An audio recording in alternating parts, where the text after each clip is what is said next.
Very warm welcome to the AlBaraka Forum for Islamic Economy here in the timeless city of Istanbul, a city that for centuries has stood as a bridge between continents, between civilizations, and indeed, between tradition and the future.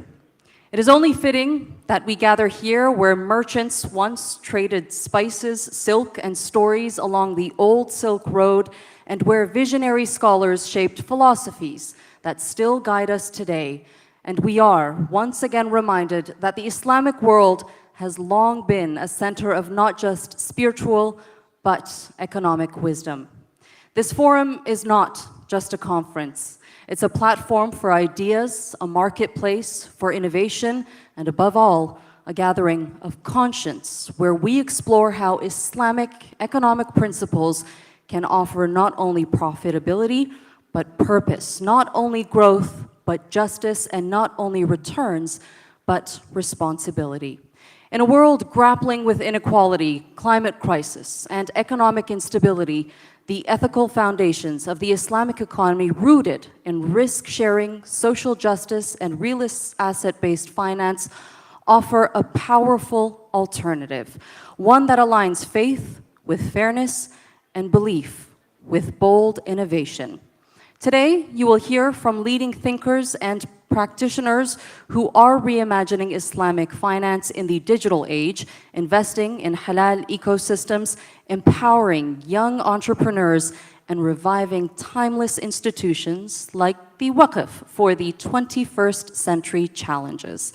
Whether it's blockchain or zakat, impact investing, or micro murabaha, this is where the future of the Islamic economy is being shaped. So I invite you to lean in, to engage, to question, to connect, because over the next 3 days, what we build together here will ripple far beyond these walls. From Istanbul to Jakarta, Dubai to Dakar, from the boardrooms of Bahrain to the classrooms of Kuala Lumpur, the ideas shared here matter. Once again, hoş geldiniz, ahlan wa sahlan.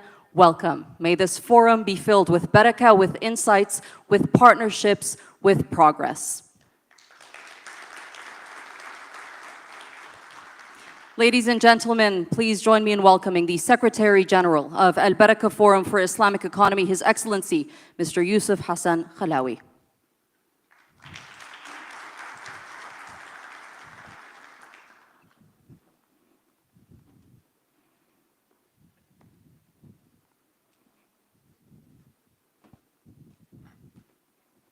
Bismillahir Rahmanir Rahim. Your Excellencies, our esteemed partners, speakers, experts, our valued guests, Assalamu alaikum wa rahmatullahi wa barakatuh.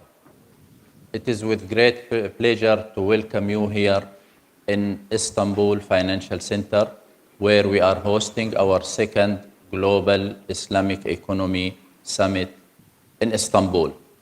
And we are happy to host that summit today and inshallah in the future in the right address in Istanbul. This is just a quick welcoming speech before the opening ceremony, which will be inshallah this afternoon. So I would like just to highlight few points in that speech. Few weeks ago, we had our first reception in Kuala Lumpur. So at the end of that event, one of the guests, he came to me, he thanks me for inviting him to that reception. And he said something is really very important for us as partners, not just for AlBaraka Forum. He said, I think you like always to walk in a new road, not in the normal road. So I appreciated what he said, but I told him, thank you for that, but I have just a small modification for your word. We look to create new roads, not just to walk on a new roads. And this is what we are creating in Istanbul, in Al Madina, in London, in Kuala Lumpur, in Karachi, in Cairo, and many other cities are coming, and this is beside our different projects and initiatives. Today, inshallah, just in that morning session, we will have a very special announcement for our first index for sustainability. And we are happy to make that special announcement in Istanbul Financial Center because we believe it is the right place to make this, and inshallah even later to launch it, and you will see in the short video how important is that initiative, and we believe we will not able to do that without the right partnership with different partners. We always take the lead to create the initiative, but we never do anything alone. All of our projects, all our initiatives, we believe it will not work unless we gather our hands to work together. So a special thanks for our partners, for our sponsors to make that happen. And inshallah, we are looking to work forward in Istanbul, not just in that global summit, but to make that center part of the Islamic economy ecosystem. We need to create more and more initiatives, especially with the transformation of power which we are recognizing year after year to our part of the world. I welcome everyone in that beautiful city and looking for 3 days this time, alhamdulillah, with 3 new workshops plus our annual conference. And inshallah, we are hosting this year our first Researchers Day, which will be in Sunday, because we believe this is also part of our role to develop and to support and to introduce our new researchers to the industry. Wassalamu alaikum wa rahmatullahi wa barakatuh.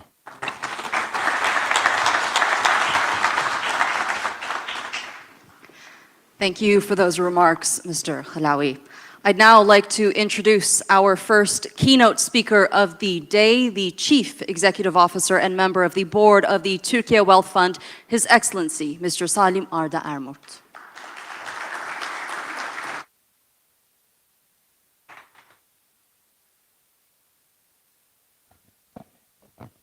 Assalamu alaikum.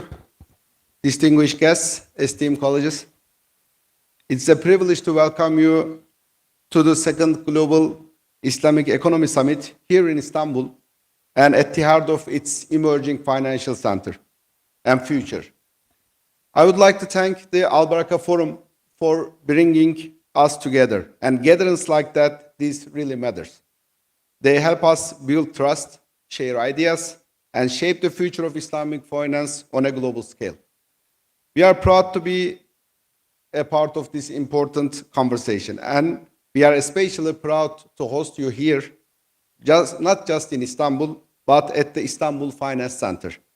For our institution, Türkiye Wealth Fund, Istanbul Finance Center reflects both a national ambition and a strategic investment.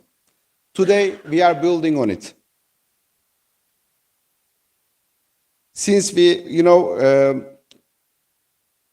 especially for Istanbul Finance Center as a hub of the finance, hopefully for Turkey and the Islamic finance, we put this institution not as a physical structure, but also as a hub for an incubation center for Islamic finance also. And we are not just put it, as I said, as a structure, as a office building, but at the same time as a principle and as a means and instrument for it. And as I said, we are now building on it. We executed several deals, especially this year as the Türkiye Wealth Fund, a Murabaha deal, and also a 150 million US dollar deal. And at the same time, with another Islamic bank, we made another deal with a value of 100 million US dollars. But these are not isolated transactions. They are markers for growing trust and deeper financial connectivity with the Islamic world. But especially underlining the position of the Istanbul Finance Center, we issued our first international sukuk in 2024. It was a $750 million sukuk deal, and demand was extraordinary. It came in at more than 15 times of the offering size, and with this high interest, we didn't stop here. We added another 250 million US dollars, and it brought us to a total value of $1 billion. But the interesting thing was the underlying asset was Istanbul Finance Center, and we deemed this as a very critical step because it was the first time a Turkish institution other than Treasury or participation banks has engaged in the global sukuk market at this scale. And this is why we always say this, putting Istanbul Finance Center as the underlying asset was not just a technical decision, but we want to send a clear message. This was not just symbolic, it's functional, investable, and it's credible. The deal couldn't have happened without the Istanbul Finance Center itself, without its structure, without its legal setup, and of course, without the trust it represents. It gave investors the confidence. It showed Turkey is serious about building a reliable and a modern financial system, and strong institutions make strong markets. Every issuance we make sets a benchmark. Every deal signals credibility, and every step builds a path others can follow. Our vision goes beyond individual transactions, I must say. At the Turkey Wealth Fund, we believe Islamic finance has a critical role in shaping a fairer and more resilient financial system. And what it stands for, I mean, the transparency, shared risks, real economic activity are not just good to have. They are exactly what today's system is missing. In a world of searching for stability and trust, Islamic finance offers both. It favors long-term value over short-term gains, and it prioritizes inclusion over speculation. It brings finance closer to the real economy and closer to the people it serves. This is not a theory, this is what the world needs actually. At the Türkiye Wealth Fund, we have two core main goals: to deepen our financial markets in Turkey and to back our country's long-term priorities. And this vision fits right into both of these goals. This is why also we established Türkiye Katılım Sigorta and Türkiye Katılım Hayat companies. The Katılım means participation, meaning the Islamic finance in Turkey, and in its very names, in their very names, these two companies actually represent this new mentality also in our economy. We established two participation Islamic based insurance and life companies. And we see participant-based Islamic insurance as one of the great untapped opportunities in Islamic finance. And it addresses real needs, I mean the protection, retirement, and the family security, while staying true to the ethical principles. We aim to grow this ecosystem with discipline, vision, and purpose. And we are doing it from here, from Istanbul. The Istanbul Finance Center is a launchpad and a springboard for it. It brings together the institutions, talent, and infrastructure. It is where models can emerge, where new partnerships can form. But more than that, it reflects a deeper shift. For too long, the center of gravity in the Islamic finance hasn't been where the values originate. We believe it is time for this center to shift towards the region that don't use Islamic finance, but actually live it. Regions where it is part of the fabric, not just the framework. Under the vision and the leadership of our President, His Excellency Recep Tayyip Erdoğan, which I can proudly say at the same time our chairman of the board as in the Türkiye Wealth Fund, Turkey is stepping in that role with confidence and with commitment. And as the Türkiye Wealth Fund, we proudly support this vision and we see it as a defining vision for our future. Our ambition is clear: to help Islamic finance scale, deepen, and modernize through digital innovation, stronger capital flows, and global best practices, all while staying true to its core principles. This means investing in technology, in legal infrastructure, in financial literacy, and education. It means creating new instruments, expanding the investor base, and of course, supporting entrepreneurs driving next generation solutions. And it means building bridges between fintech and institutions, between scholars and practitioners, between tradition and transformation. Because if we are to lead, we must also innovate. Ladies and gentlemen, as you know, Islamic finance is no longer a niche, but it's more than just an alternative. It is a serious answer to the kind of uncertainty the world keeps facing at the moment. Few regions understand actually uncertainty better than us. For centuries, we've lived through crisis, conflicts, and instability, but these challenges have made us resilient. This is also the motto of our investment office, which is also my previous institution. I can proudly say that sometimes I'm saying fortunately and unfortunately, this part of the world has never been a stable part of the world actually in the history. If you dig in every meter, you can find the graveyard of another civilization. This is maybe seems threatening, but at the same time, it shows the resilience and the experience that accumulated in the people here in these territories.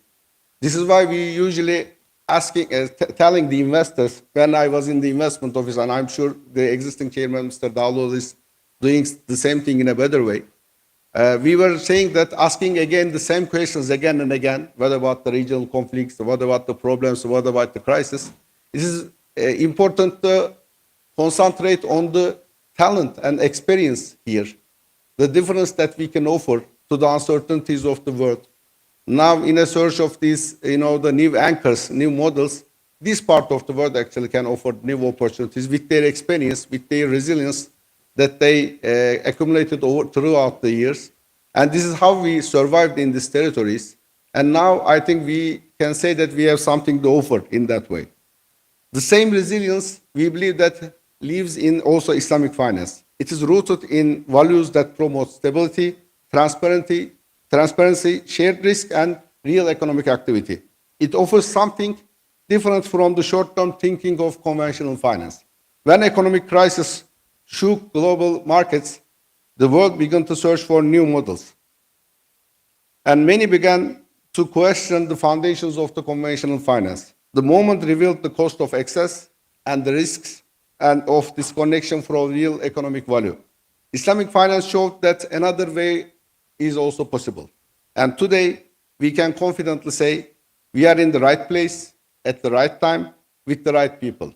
This is the moment to take the model further and bring it to the world.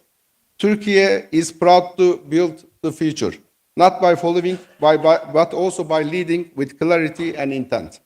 We are committed to expanding this vision through partnerships, through leadership, and also through, of course, action. Let us remember, what makes Islamic finance powerful is not how it works, but why it works, actually. It is grounded in human dignity, in shared success, and in trust. In this moment of global uncertainty, that spirit matters more than ever, we believe. Together, we can build something lasting, a financial system that does more than generate returns, but that generates hope, stability, and shared prosperity. Thank you for being a part of this vision, and also part of this organization, participation in this organization, which is very important, we believe, for this region. This is why I want to thank again all the organizers, starting with the AlBaraka Forum, Mr. Yusuf Alawi, and thank you for the patience and listening to me. I hope you get the best inputs throughout today from the rest of the sessions and this conversation. Thanks very much.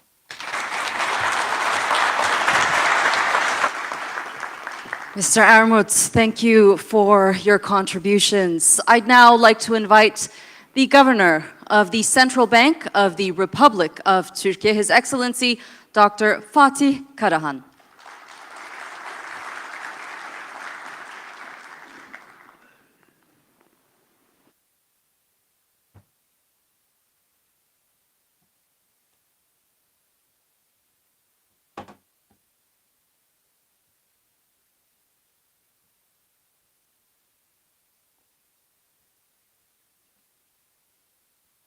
Sayın Başkanlarım, protokolün kıymetli üyeleri, saygıdeğer katılımcılar, hepinizi en içten duygularımla, saygı ve muhabbetle selamlıyorum. AlBaraka Forum kapsamında bir kez daha sizlerle birlikte olmaktan büyük bir memnuniyet duyuyorum. Katılım finans alanında öncü fikirlerin ve çözüm önerilerinin paylaşıldığı böylesi saygın bir etkinlikte bankamızı temsilen yer almak benim için ayrı bir anlam taşıyor. Saygıdeğer katılımcılar, Türkiye'de finansal sistemin derinleşmesi, sürdürülebilir büyümenin önemli bir bileşenidir. Toplumun farklı kesimlerinin finansal sisteme dahil edilmesi ve birikimlerin faydalı yatırımlara dönüşebilmesi için finansal araç çeşitliliğinin artırılması gerekmektedir. Bu perspektifle, Türkiye'de katılım finansın, finansal ürün ve hizmet çeşitliliğini geliştirmek yoluyla finansal piyasalarımızın gelişimine verdiği katkıyı önemsiyoruz. Bugün yapacağım sunumda ilk olarak Türkiye'deki katılım finans sektörünün öne çıkan bazı özelliklerini hatırlatacağım. Daha sonra bankamızca katılım finans sektörüne yönelik olarak uygulanan düzenleme çerçevesinin genel yapısı ve gelişiminden bahsedeceğim.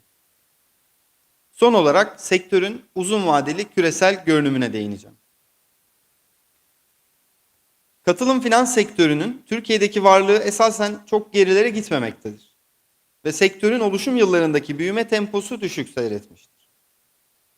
Ancak özellikle son 10 yıl içinde Türkiye'de katılım finans sektörü hızlı bir büyüme göstermiş ve katılım finansın bankacılık sektörü içindeki payı %5,3'ten %8,3'e yükselmiştir. Katılım finans sektörü büyümeye devam etmekte ve son yıllarda sektöre yeni girişler gerçekleşmektedir. Bu hızlı büyüme temposu ülkemizde katılım finans sektörüne olan artan talebi göstermektedir. Yeni kuruluşların sektöre girmesiyle bir yandan sektörün büyüklüğü artarken, diğer taraftan rekabet koşulları iyileşmektedir. Katılım finans sektörü, finansal tasarruf araçlarını çeşitlendirerek ve finansal kapsayıcılığı artırarak finansal piyasaların gelişimine katkı vermektedir. Nitekim bu katkılar verilerden de görülebiliyor. Sektörün finansman olanaklarında ağırlıklı olarak KOBİ firmaları kullanmaktadır. Katılım finansın sunduğu ticari finansmanın bankacılık sektörünün toplam ticari kredileri içerisindeki payı %6 seviyesinden KOBİ finansmanda bu payın yaklaşık %13 seviyesine yükseldiğini görüyoruz. Diğer taraftan katılım finans altın hesapları ile sektöre finansal araç çeşitliliği sunarak bankacılık sektörü dışındaki kesimlere erişim sağlıyor. Böylece yastık altı tasarrufların ekonomiye kazandırılmasını teşvik ederek finansal kapsayıcılığa katkı sunuyor. Değerli katılımcılar, küresel anlamda para politikası araçlarının çeşitliliğinin arttığı ve makro ihtiyati araçların daha yaygın kullanıldığı bir dönemdeyiz. Benzer şekilde TCMB olarak biz de hem likidite araçlarımızı hem de makro ihtiyati çerçevemizi dönem dönem güncelliyoruz. Bu güncellemeleri yaparken katılım finansın iş modelindeki farklılıkları dikkate alıyor ve gerektiği yerde farklılaştırmalar yaparak ya da alternatif araçlar uygulamaya koyarak sektörün gelişimini destekliyoruz. Özellikle geleneksel likidite yönetim araçlarının katılım finans ilkeleriyle uyumlu olmaması, katılım finans kurumlarının finansal sistem içinde verimli bir şekilde faaliyet göstermesini sınırlanabiliyor. Bu nedenle konvansiyonel bankalarla benzer koşullarda likiditeye erişim ve uygun likidite risk yönetim mekanizmalarının geliştirilmesi sektörün büyüme potansiyeline katkıda bulunmakta. Bu bağlamda katılım finans kuruluşlarının bankamızın sağladığı likidite olanaklarına erişimi için operasyonel çerçevede sözleşmelerde ve araçlarda gerekli olan yeni düzenlemeleri, değişiklikleri ve alternatif yöntemleri 2010 yılından bu yana kademeli olarak uygulamaya koyuyoruz. Bu çalışmaların en önemli sonuçlarından biri, katılım finans kuruluşlarının açık piyasa işlemlerine diğer bankalarla eşit koşullarda erişimlerinin sağlanması olmuştur. Son zamanlarda ise dönem dönem görülen likidite fazlası nedeniyle sterilizasyon çeşitliliği önem kazandı. Konvansiyonel bankalar için ağırlıklı olarak depo ihalelerini etkin bir şekilde kullandık. Bu sterilizasyon yönteminin etkin bir şekilde kullanılamadığı katılım finans sektörüne yönelik ise alternatif araçlar geliştirdik. Bu kapsamda Merkez Bankası olarak katılım esaslı repo ve ters repo pazarı olan BIST taahhütlü işlemler piyasasında işlemlere başladık. Ek olarak yine bu dönemde Türk lirası karşılığında ters swap ihalelerini de diğer bir alternatif sterilizasyon aracı olarak devreye aldık. Son dönemde likidite fazlasının gerilemesiyle döviz cinsi ters swap işlemlerini sonlandırdık. Ancak bu işlemleri ilerleyen dönemlerde tekrar sterilizasyon ihtiyacı olması halinde kullanılabileceğimiz bir araç olarak tutuyoruz. Böylece katılım finans ilkeleriyle uyumlu araçlarla bu sektöre yönelik sterilizasyon işlemlerini de etkin bir şekilde gerçekleştirmekteyiz. Likidite yönetimine benzer şekilde makro ihtiyati çerçevemizi de tasarlarken katılım finansa özel ihtiyaçları ve şartları göz önünde bulunduruyoruz. Örneğin katılım finans ilkelerine uyumlu olan zorunlu karşılıklara telafi ödemesi mekanizmasını geliştirdik. Ayrıca makro ihtiyati tedbirleri uygularken katılım finans kuruluşlarının hedef ve yükümlülüklerini de farklılaştırıyoruz. Buna ilaveten TCMB kredi programlarına katılım bankalarınca da aracılık edilebilmesi için özel bir yatırım vekalet yöntemi kurguladık. Böylece yatırım taahhütlü avans finansmanı yatak ile ihracat ve döviz kazandırıcı hizmetler reeskont finansmanı imkanlarına katılım bankaları aracılığıyla erişim imkanı tanıdık. Tüm bu atılan adımların bir neticesi olarak likidite açığı veya fazlası olduğu dönemlerde geleneksel ve katılım gösterge getiri oranlarının birbiriyle uyumlu hareket ettiğini gözlemliyoruz. Değerli katılımcılar, sunumumda son olarak katılım finans sektörünün küresel görünümü ve sektöre ilişkin beklentilere değinmek istiyorum. Katılım finans sadece Türkiye'de değil, küresel olarak da hızla büyümekte.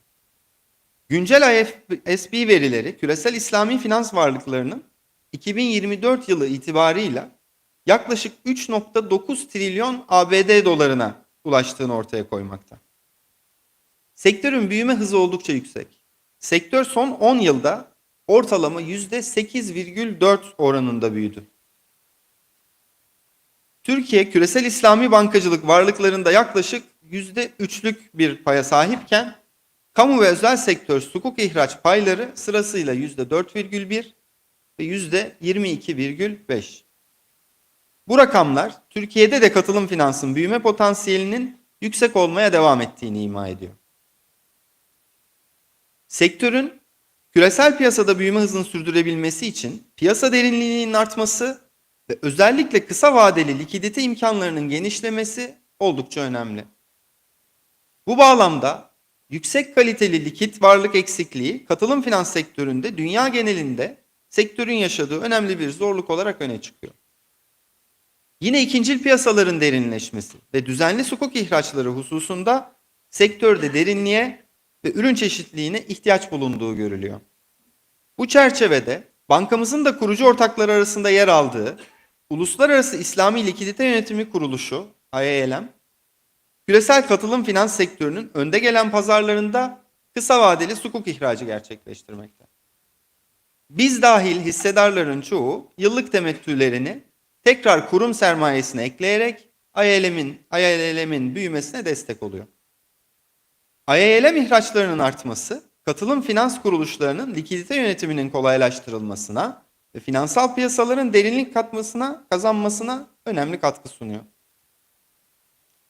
2013 yılında gerçekleştirilen ilk IALM sukuk ihracından bu zamana kadar toplam ihraç tutarı 120 milyar ABD dolarına ulaştı. Zorlukların yanı sıra sektörün önünde küresel anlamda fırsatlar da bulunuyor.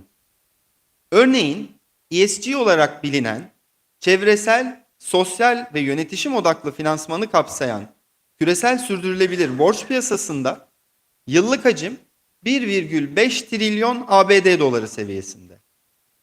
Faizsiz finansman, risk paylaşımı, etik yatırım ve çevreye duyarlılık gibi yaklaşımlar hem katılım finans ilkeleriyle hem de sürdürülebilir finans uygulamalarıyla uyumluluk gösteriyor. Gelişmekte olan ülkelerin yeşil dönüşüm için finansman ihtiyacı bu piyasanın büyümeye devam edeceğine işaret etmekte.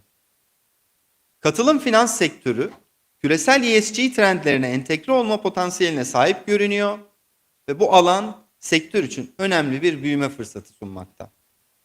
Bu kapsamda Türkiye'nin ESG temalı ihraçlarında katılım finansın önemli rol almasını bekliyoruz.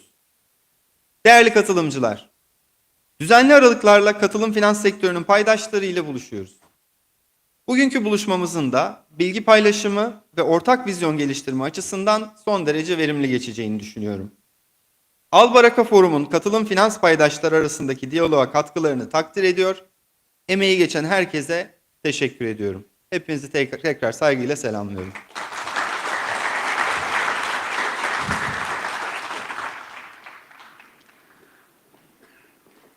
Thank you, Mr. Karahan, for that presentation. And to deliver the opening remarks of the summit, it's my pleasure in welcoming the chairman of the Board of Trustees of the İlim Yayma Foundation Istanbul, His Excellency Mr. Necmettin Bilal Erdoğan.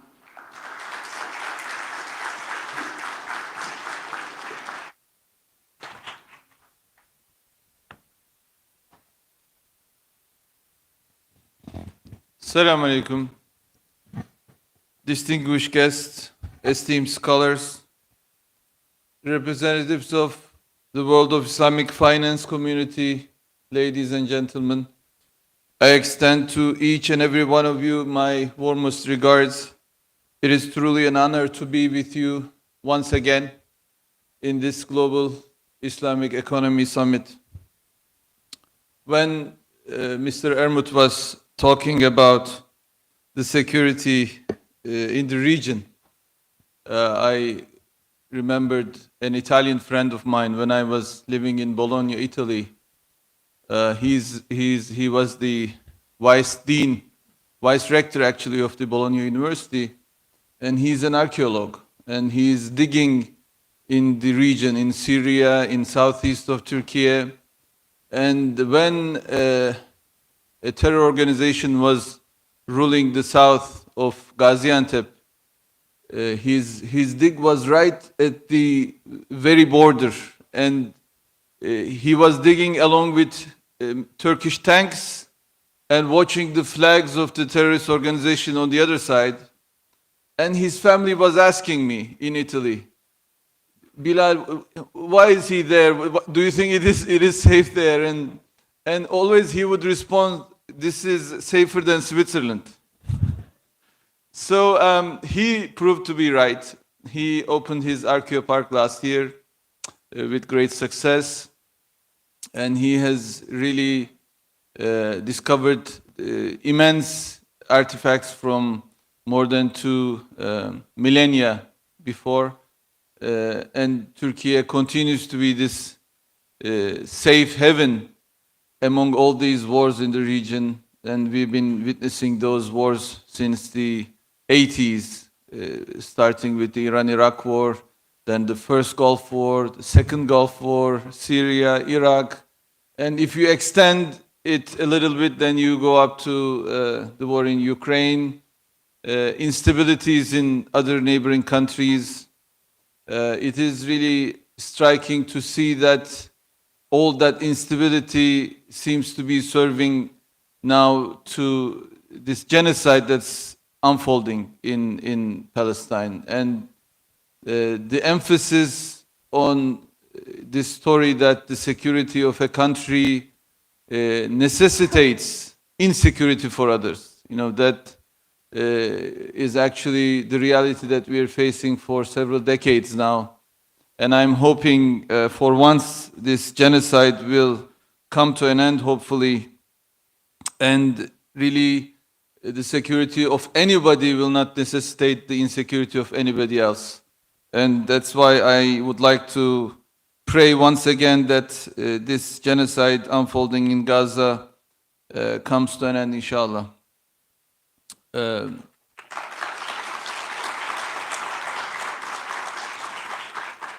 At this very point, Islamic economics offers not merely an alternative financial system, but a moral, human-centered, and justice-based way of life.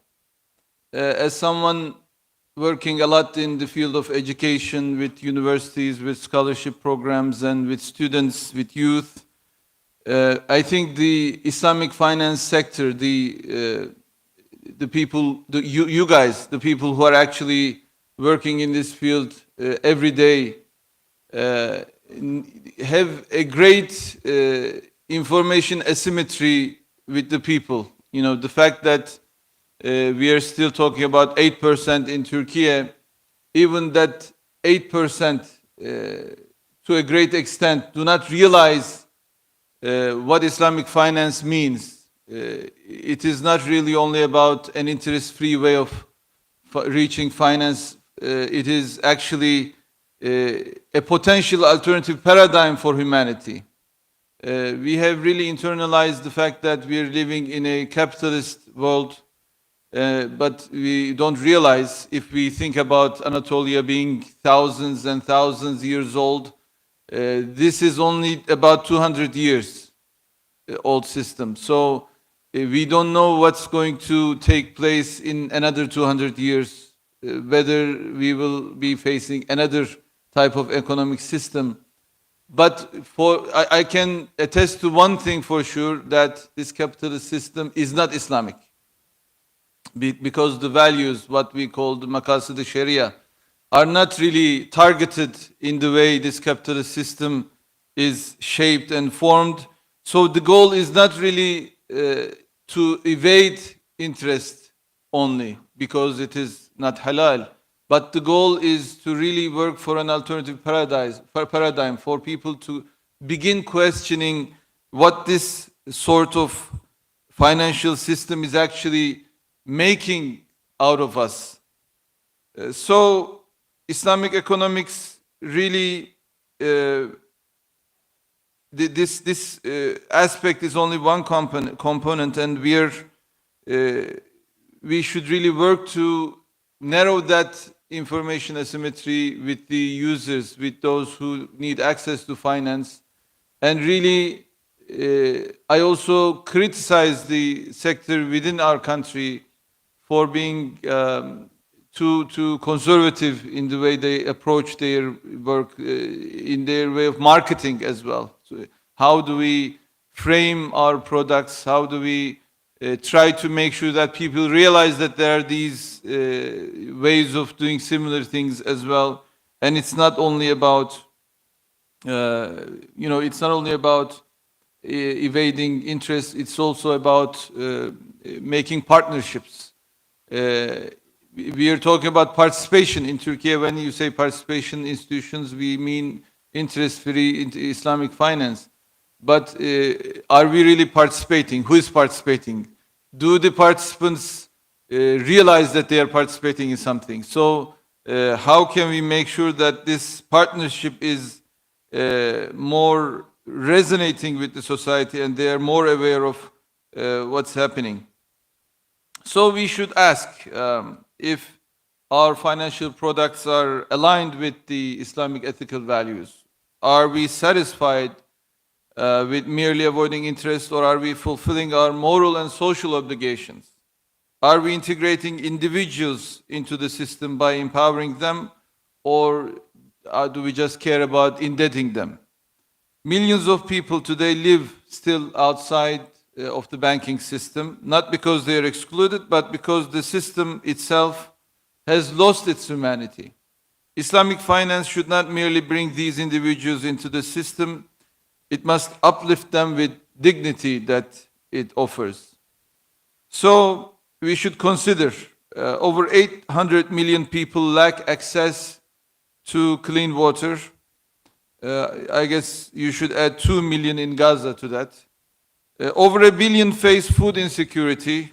Income inequality is no longer a plight of the developing nations. It is also now at the core of the wealthiest nations, growing income inequality.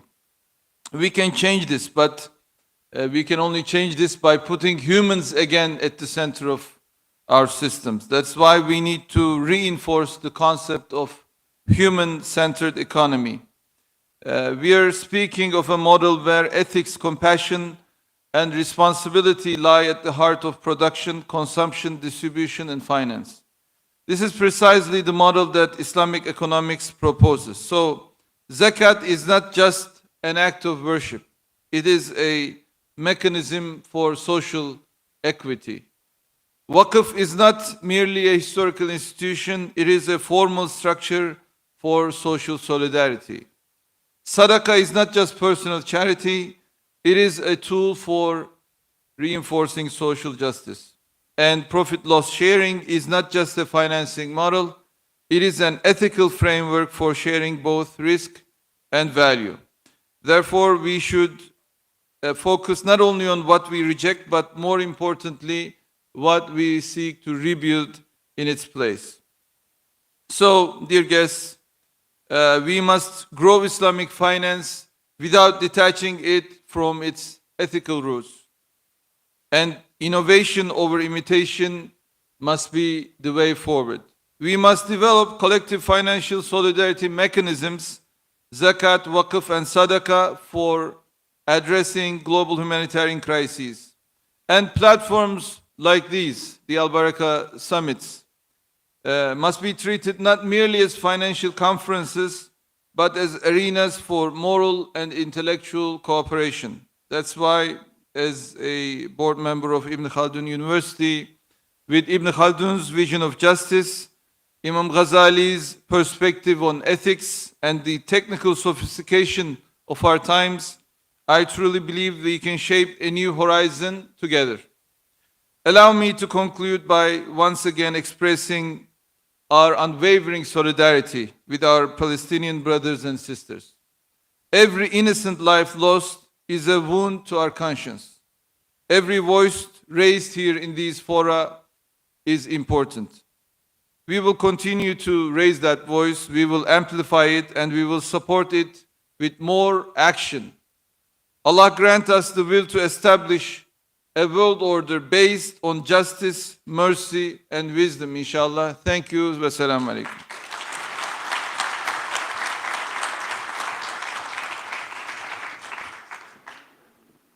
Thank you for your invaluable contributions, Mr. Erdoğan. Esteemed participants, as global capital searches for direction and as investors seek performance without compromising their principles, a quiet revolution is currently unfolding. One where tradition meets technology and purpose meets precision. In this moment, we're not just launching a product, we're setting a new global benchmark. This is the AlBaraka Islamic ESG Index, powered by Spectrico. It's a platform built to resolve the long-standing tension between Sharia compliance, ESG alignment, and financial performance. Not a compromise between them, but a convergence. At its core is an AI-native orchestration layer. It tracks ESG performance, it quantifies financial stability, and it validates Sharia alignment with dual governance where intelligent automation is matched with human oversight. This is where trust is no longer assumed, it's auditable. This index isn't theoretical, it's practical and programmable. It serves asset managers, sovereign funds, banks, and capital markets. It empowers institutions to build portfolios with purpose, structure sustainable finance products, and localize benchmarks through licensed distribution, including Islamic stock exchanges. What makes it revolutionary is not just what it measures, but how. The AlBaraka Islamic ESG Index is not just built for today, it is a platform for what's next. So let's build it together.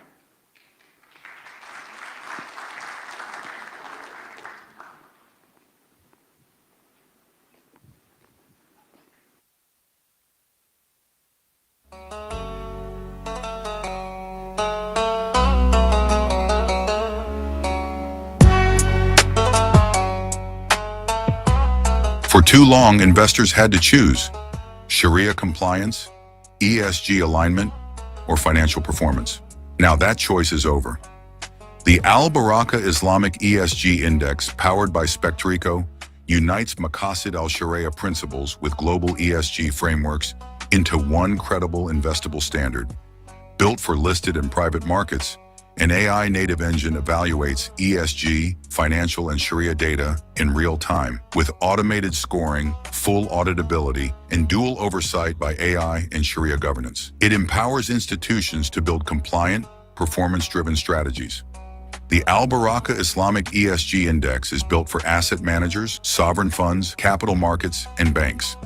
It supports Sharia-aligned finance, localized benchmarks, and credible scoring tools, enabling licensed partners and Islamic stock exchanges to scale distribution. A single index, multiple markets, globally adaptable. At the heart of the experience is simplicity, a dynamic, intuitive interface designed for investment professionals. Whether you're working with corporate or sovereign sukuks, private holdings or public equities, the pairing possibilities are endless. You choose the companies, sectors, stock exchanges, and geographies. The platform recalculates in real time. The system offers AI-powered recommendations based on selected benchmarks, investment mandates, and Sharia principles, ensuring portfolios are built with precision from the start. But every recommendation is governed by a human-led, principles-based process. Technology does the heavy lifting, while oversight, intention, and values remain in human hands. This is tech-led, human-driven governance, engineered to ensure trust, transparency, and ethical accountability. Behind the scenes, a transparent governance engine ensures every inclusion or exclusion meets screening thresholds, with dual oversight from automated rules and Sharia board review. What you are seeing is not a static list. It's a living instrument designed for how modern capital actually moves. The AlBaraka Islamic ESG Index, powered by Spectrico, delivers performance, purpose, and credibility. Built for the Islamic world, ready for global capital. It's more than a benchmark. It's a blueprint. Let's redefine what investing enables. Partner with us.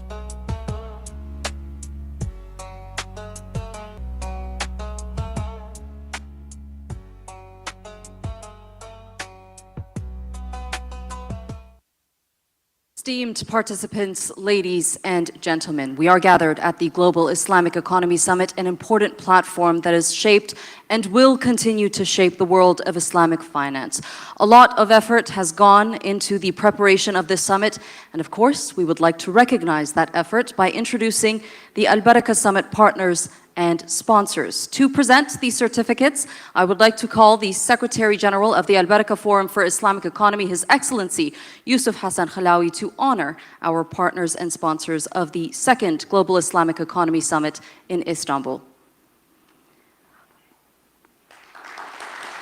I would also like to invite to the stage the Chairman of the Board of Trustees of the İlim Yayma Foundation, Istanbul, His Excellency Mr. Necmettin Bilal Erdoğan, and the Chief Executive Officer and member of the Board of the Türkiye Wealth Fund, His Excellency Mr. Salim Arda Ermut.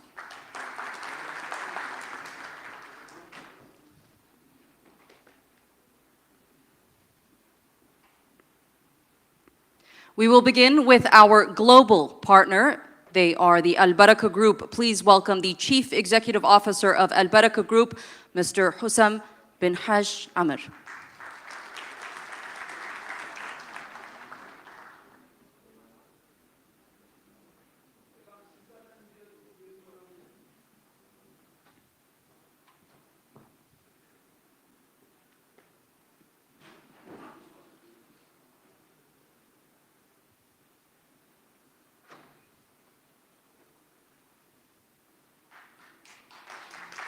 Ladies and gentlemen, the hosting global partner, rather, AlBaraka Group. Our hosting partner is Halkbank. Join me in welcoming the CEO of Halkbank, Mr. Osman Arslan.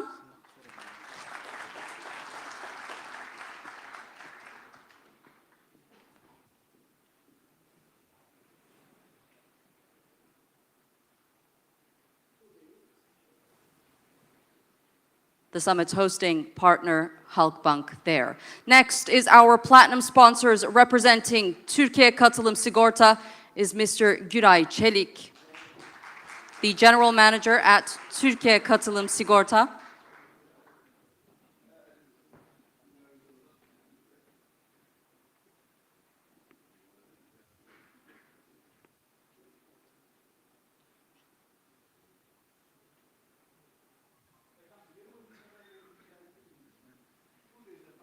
President Ahmed Burak and Dr. to the stage. Ahmed Burak to the stage.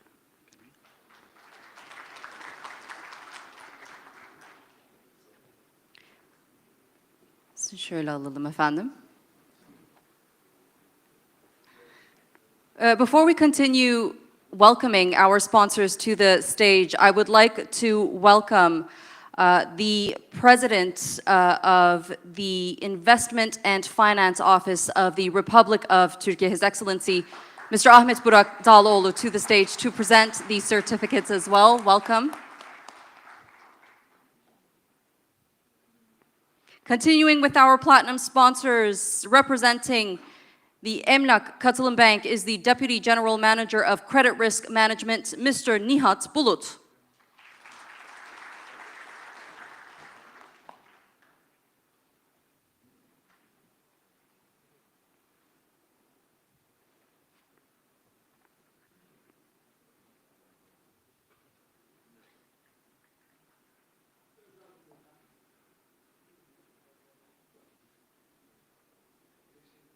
And also part of our platinum sponsors is CPay. Representing CPay is Mr. Nezih Sipahioğlu, the founder and global CEO of CPay.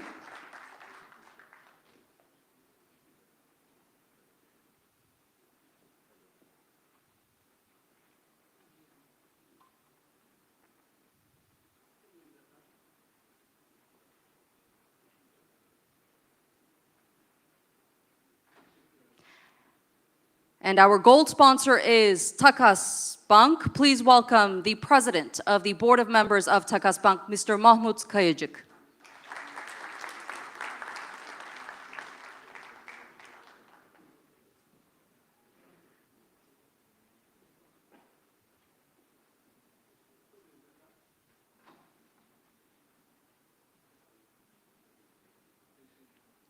The silver sponsor of the summit is Yıldız Holding. Join me in welcoming the Financial Affairs Vice President of Yıldız Holding, Mr. Muharrem Uzunoğlu.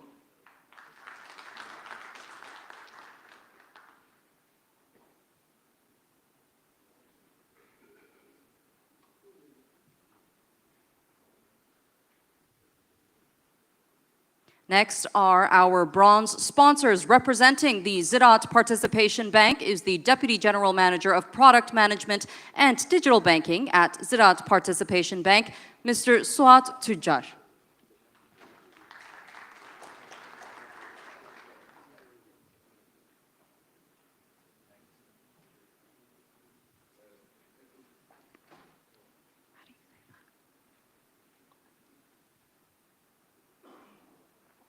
And representing Kalendi is the co-founder and CEO of Kalendi Bank, Mr. Deniz Devrim Cengiz.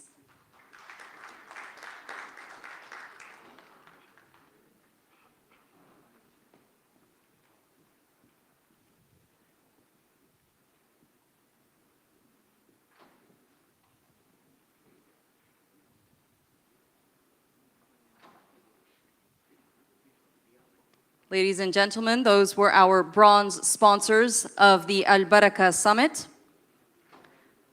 Now on to our fifth panel sponsor is Ayhan Hukuk. Join me in welcoming the founder of Ayhan Hukuk, member of Bezmi Alem University Board of Trustees and member of the Board of Directors of Darül Eceze Vakıf, Mr. Namık Ayhan.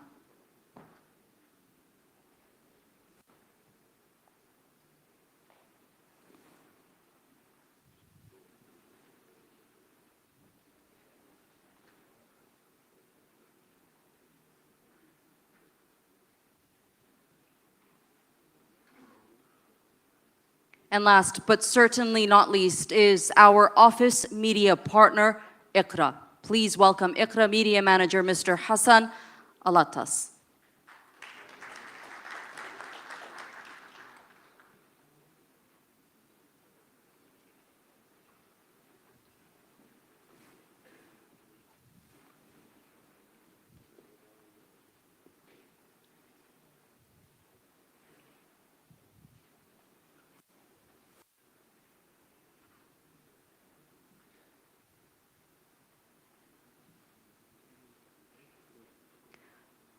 Ladies and gentlemen, the partners and sponsors of the second Global Islamic Economy Summit in Istanbul.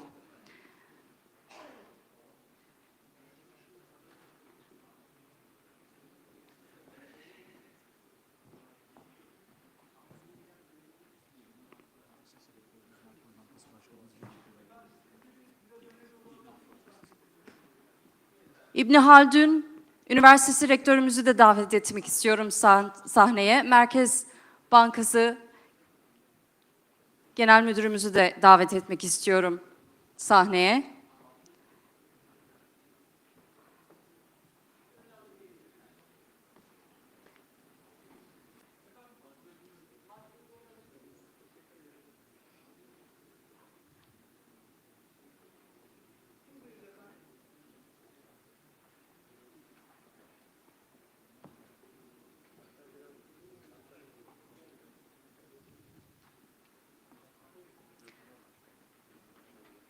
Once again, let me get a strong round of applause for the partners and sponsors of the second Global Islamic Economy Summit in Istanbul. Thank you very much.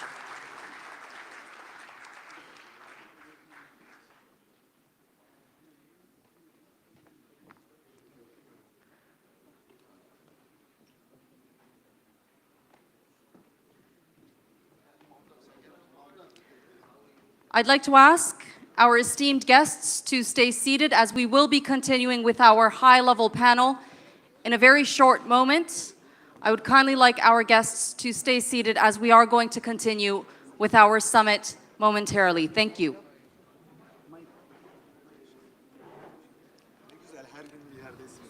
Teşekkür ederim. Çok güzel. Sağ olun.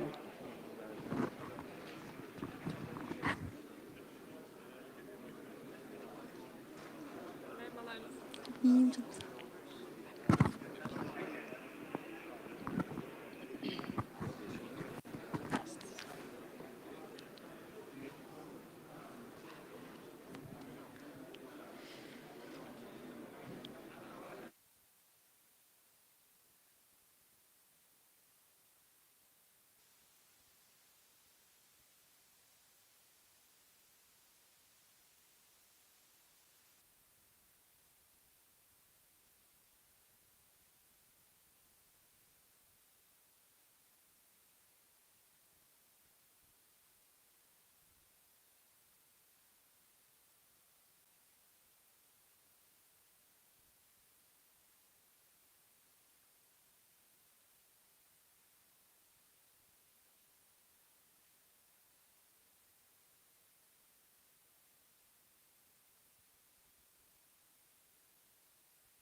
Testing one, Yok two, yok three. gerek yok abi.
Ladies and gentlemen, we are going to continue with our summit.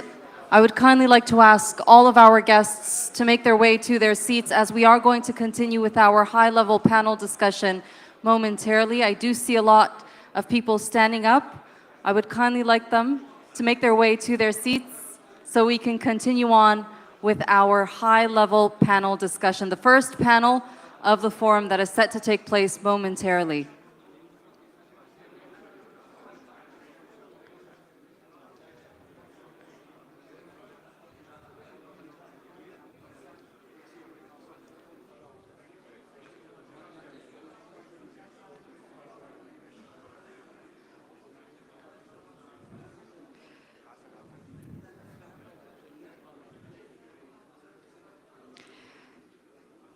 Esteemed guests, over the next couple of days, we are going to hold workshops and panel discussions that will help steer the future of Islamic finance in its ever-growing industry.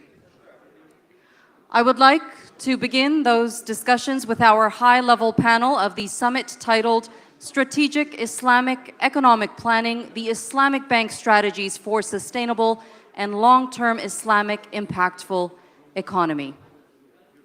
Our moderator leads the Global Islamic Product function at Standard Chartered with over 2 decades of experience in establishing the bank's Islamic banking operations across multiple regions. His expertise spans retail, wealth management, transaction banking, and financial markets. Ladies and gentlemen, join me in welcoming the Chief Executive Officer of Group Islamic Banking at Standard Chartered Bank, Mr. Khurrum Hilal.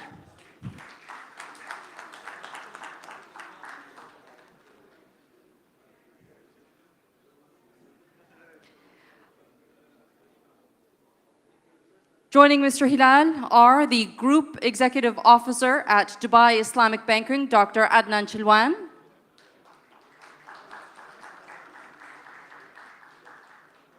The Chief Executive Officer of Fajr Capital, Mr. Iqbal Khan.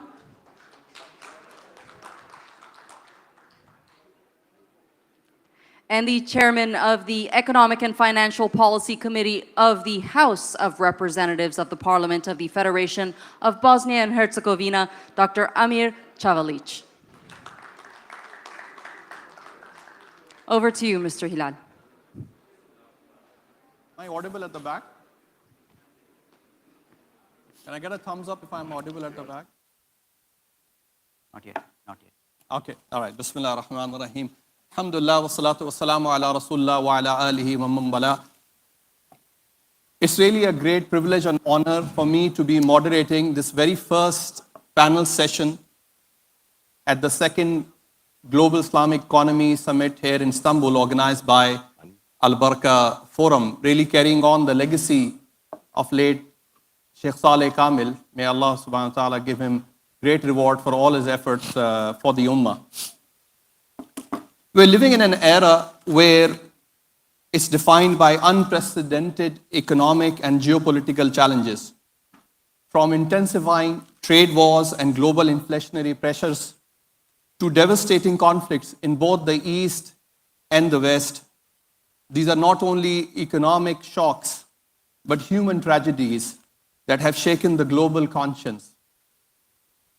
In this deeply volatile environment, the role of financial institutions has come under deep scrutiny. The world is asking, what kind of an economic system do we really need? One that simply manages risk and return, or one that embeds values, justice, and long-term impact into its very foundation, into its very DNA. And that is exactly what Islamic finance is all about. It's not just an alternative, but a strategic, principled, and forward-looking economic model, one that is capable of navigating these complexities with financial discipline and moral clarity. But achieving this requires more than good intentions. It requires strategic foresight, institutional vision, and a bold willingness to lead, not only for the benefits of the shareholder, but also for the well-being of the communities and the societies that we serve. I'm truly honored to be sharing the stage today with distinguished leaders from the industry who are making strides every day to live that vision. To my left, I have Dr. Adnan Shilwan, Group CEO of Dubai Islamic Bank, the oldest and one of the largest and most influential Islamic financial institution. Dato Iqbal Khan, CEO and founder of Fajr Capital, an impact-driven private equity and investment firm. Dato Iqbal is a true pioneer and one of the founding architects of the modern Islamic finance industry, somebody that I really personally look up to. And His Excellency Dr. Admi Chawale, I hope I pronounced it correctly. Yes. Chairman of the Finance Committee of the Parliament of Bosnia and Herzegovina, representing a government perspective, a policymaker's perspective on Islamic finance as a policy lever for national development. So without further ado, Dr. Saab, I'll start off with you. First and foremost, congratulations on the 50-year anniversary of Dubai Islamic Bank, the very first Islamic bank in the world. What would you like to share with the audience about your own perspective on the last 50 years and the strategic direction that you see going forward for DIB? Bismillah. Thank you, Brother Khurram. Bismillah ar-Rahman ar-Rahim. Assalamu alaikum. Good morning, everyone. It's such a pleasure to be here in the timeless city of Istanbul. I've been frequenting Istanbul over the last few years, once or twice every month. So it's very pleasing to see that some of the people that I come and visit are here in the audience today, which shows you that Islamic finance is really making great strides. You did mention that Dubai Islamic Bank has celebrated its 50th anniversary this year. To us, it's more than a corporate achievement, because I think it's a historic milestone for all of us, because it's not just about Dubai Islamic Bank, but it's about the Islamic banking industry being 50 years old.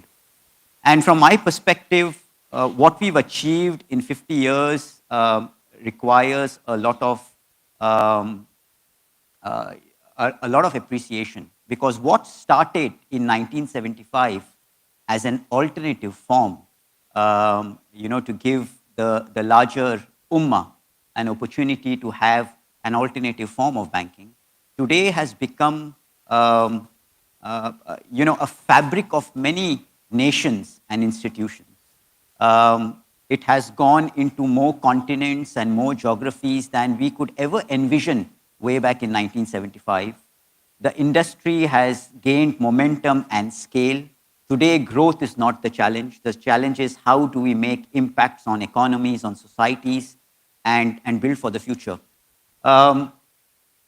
It's extremely important sometimes that you are in a journey, you pause in the middle, you take a step back and look how far you've come. So I think for all of us that are in this audience today, and I was deeply inspired by what His Excellency Mr. Bilal Erdoğan mentioned.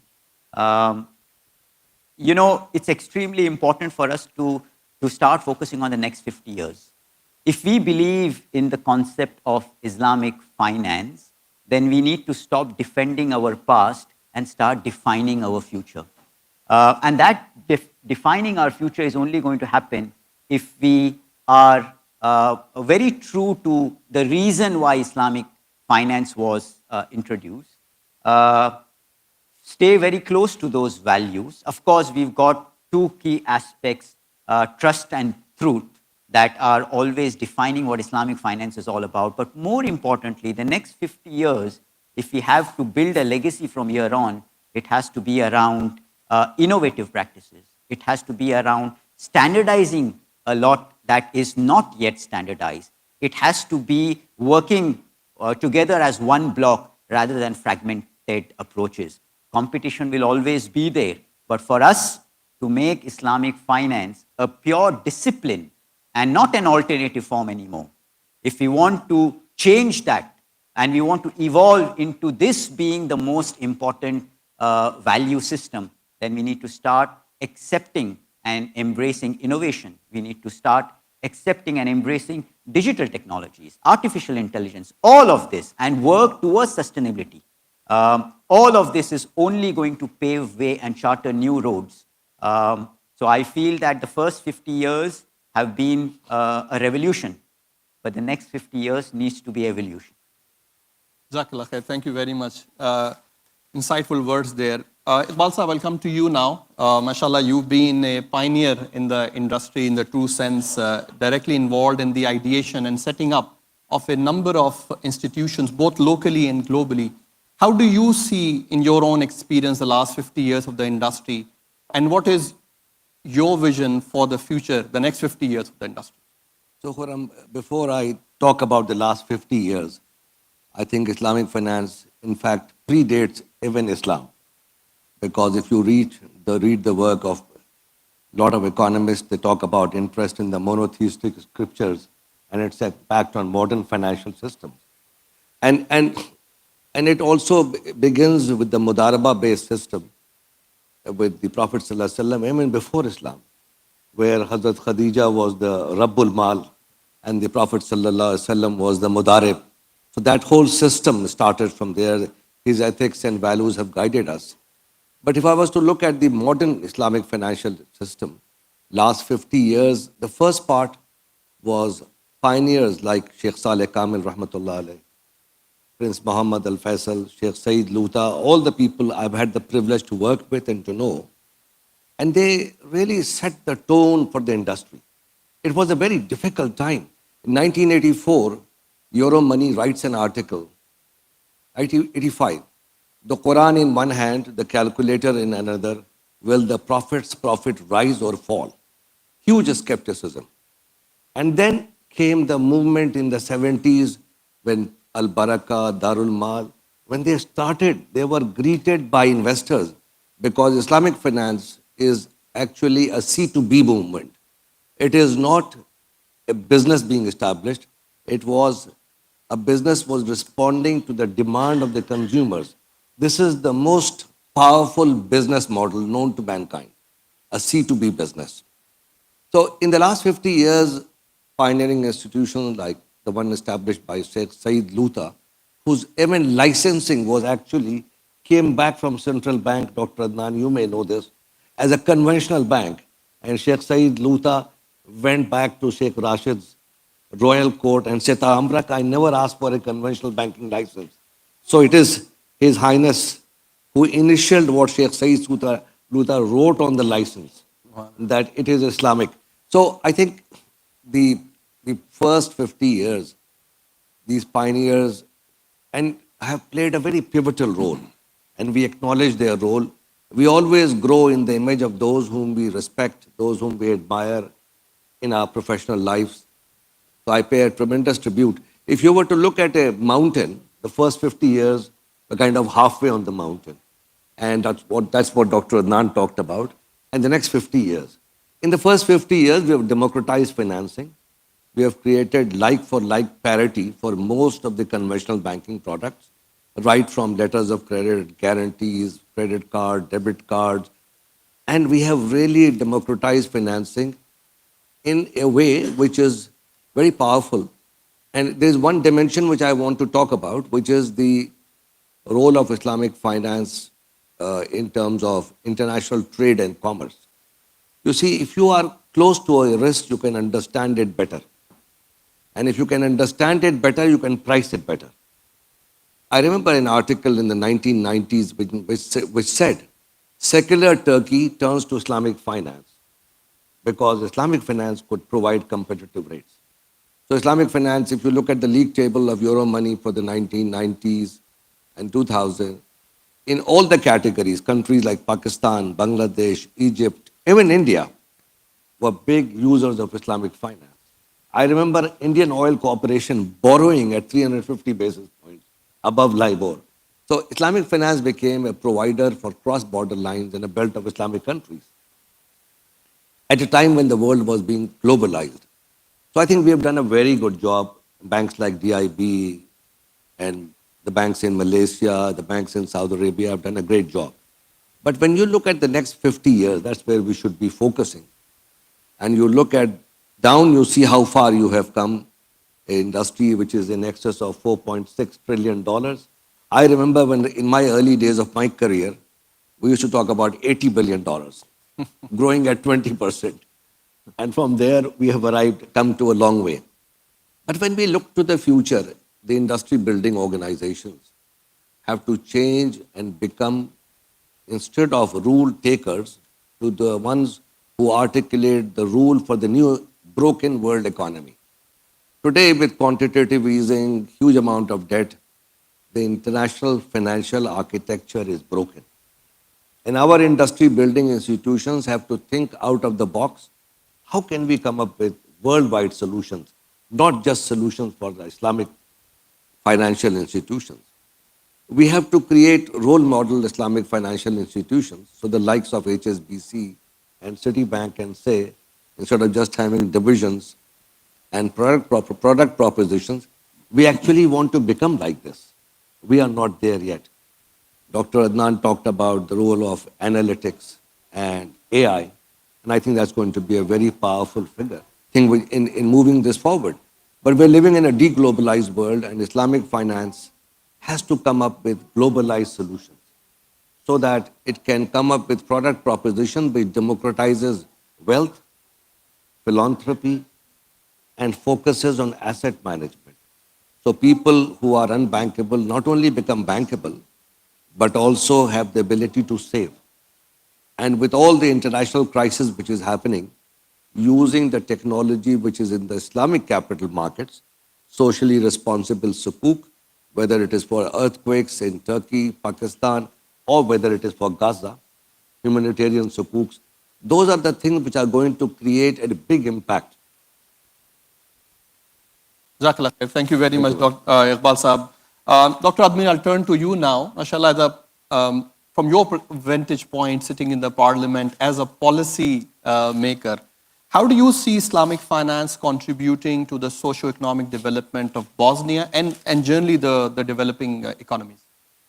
Thank you so much for the question. Assalamu alaikum wa rahmatullahi wa barakatuh. Merhaba, it's really a pleasure to be here, especially when it comes to fintech innovations and generally speaking about future, not 50 years, but 50 years afterwards, what we experience and we expect. When it comes to emerging markets, there is a really natural symbiosis between Islamic finance, Islamic banking, and emerging market economy. First of all, when we speak about emerging markets, we think about usually small base economies that have fast growth or experience fast growth in a couple of years. We can find those examples of economies around the world, and especially when it comes to the Islamic world.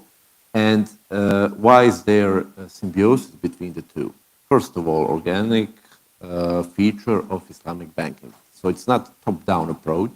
It's really organic in its core. And it's based on millennium, not just 50 years of theoretical work, of contributions, of religious aspects and so on. And it's really amongst the people. It's in our Islamic culture. So it's not something that is being managed, centralized, created by the government or some big corporation and so on. It's really organic in its essence. And that's the first feature. And of course, the second feature that we speak about today is the risk-sharing model, ethical aspects, inclusion for all, and so on. When it comes to emerging markets, also, they have a couple of things that are missing and need Islamic banking support. And I speak on behalf of Bosnia and Herzegovina, our parliament, and so on, but other emerging markets also.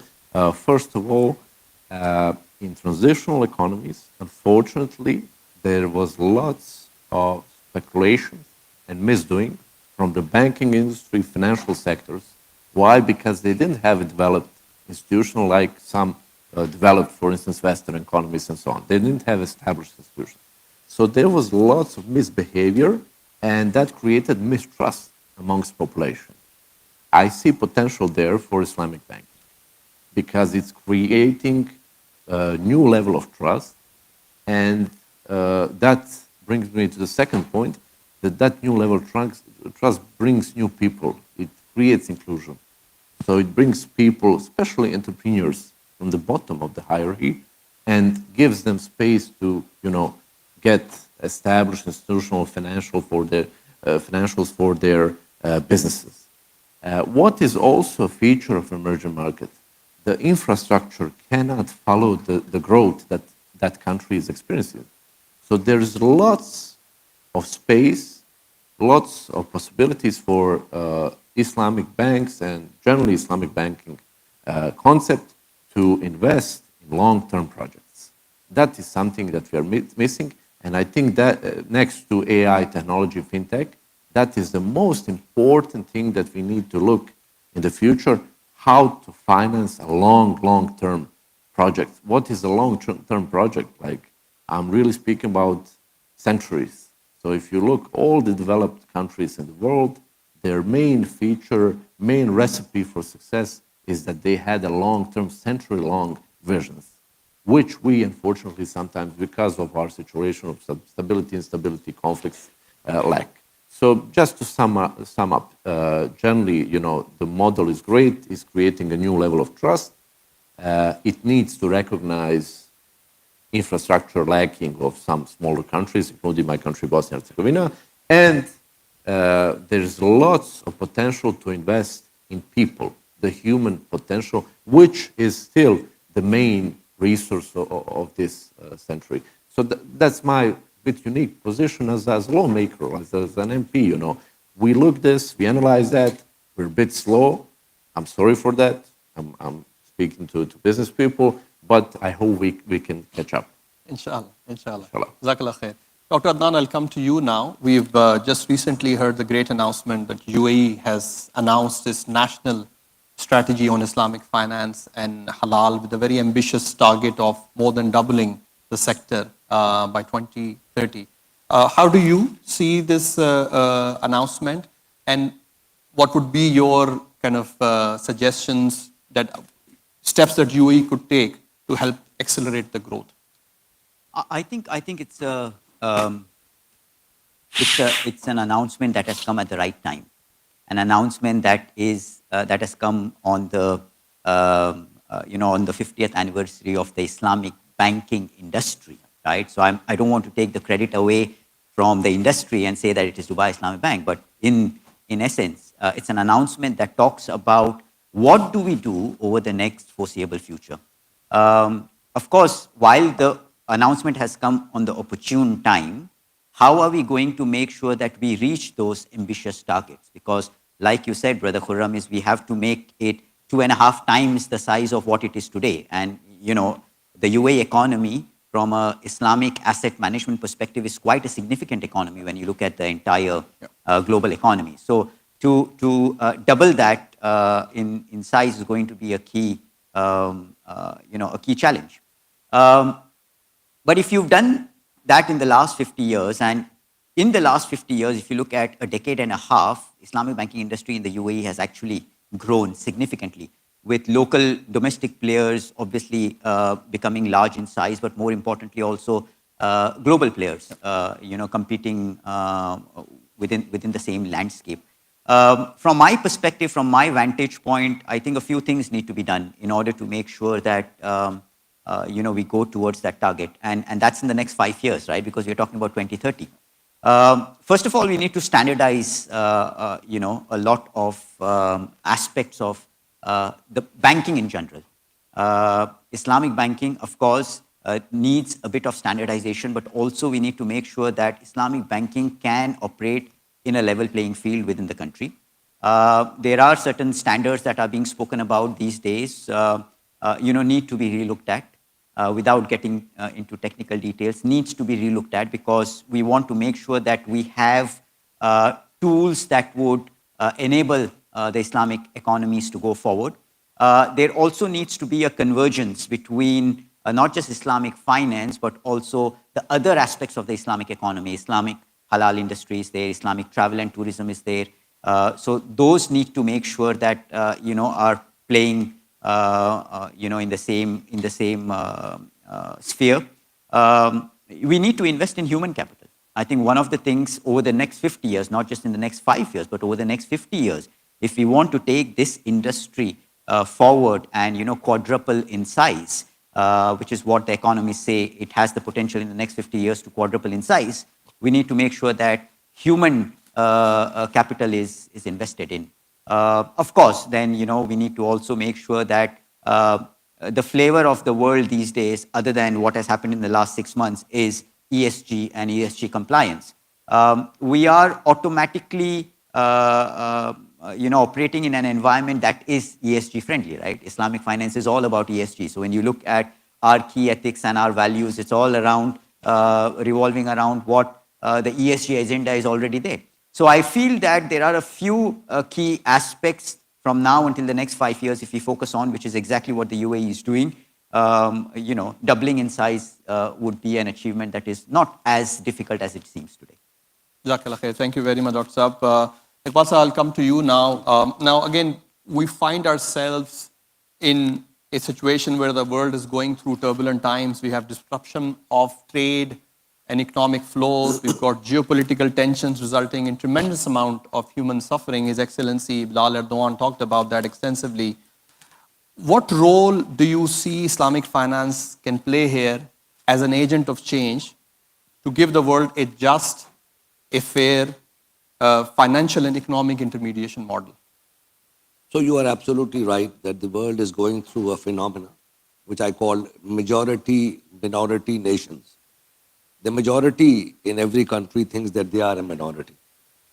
So that has led to Brexit, that has led to the election of Donald Trump, that has led to the election of the right-wing parties in Europe and across the world. But that has also led to deglobalization. And there is another trend which is very dangerous, which is decivilization. Whether it is an increase of knife crime or gun crime in America, or government just falling apart. Look at Sudan, what has happened. Look what has happened in Libya. Syria has a hope that it may come back. But institutions and institutional infrastructure which created the world post-Second World War is crumbling around us. In such an environment, the hope is that we as Islamic financiers, as Muslim bankers, would first of all we benefit from the stability in our countries. Turkey is a stable country, UAE is a stable country. When the Prophet ﷺ, he saw the new moon, he always made this dua, Allahumma ahillahu bil aman wal iman, was salamati wal islam, wa tawfiq wa tarda. And it always bothered me that why did the Prophet first ask for aman and afterwards iman? because as a child, when my mother taught me this prayer, I asked her that Iman should have been first, Mom. She said, no, because without Aman, you can't have Iman. Without Salamati, you can't have Islam. So we have to work very hard to make sure that there is Aman and Salamati in our countries. But also, the hope is that this stability, and Islamic finance does well when the economy does well. And this cross-border trade between East Asia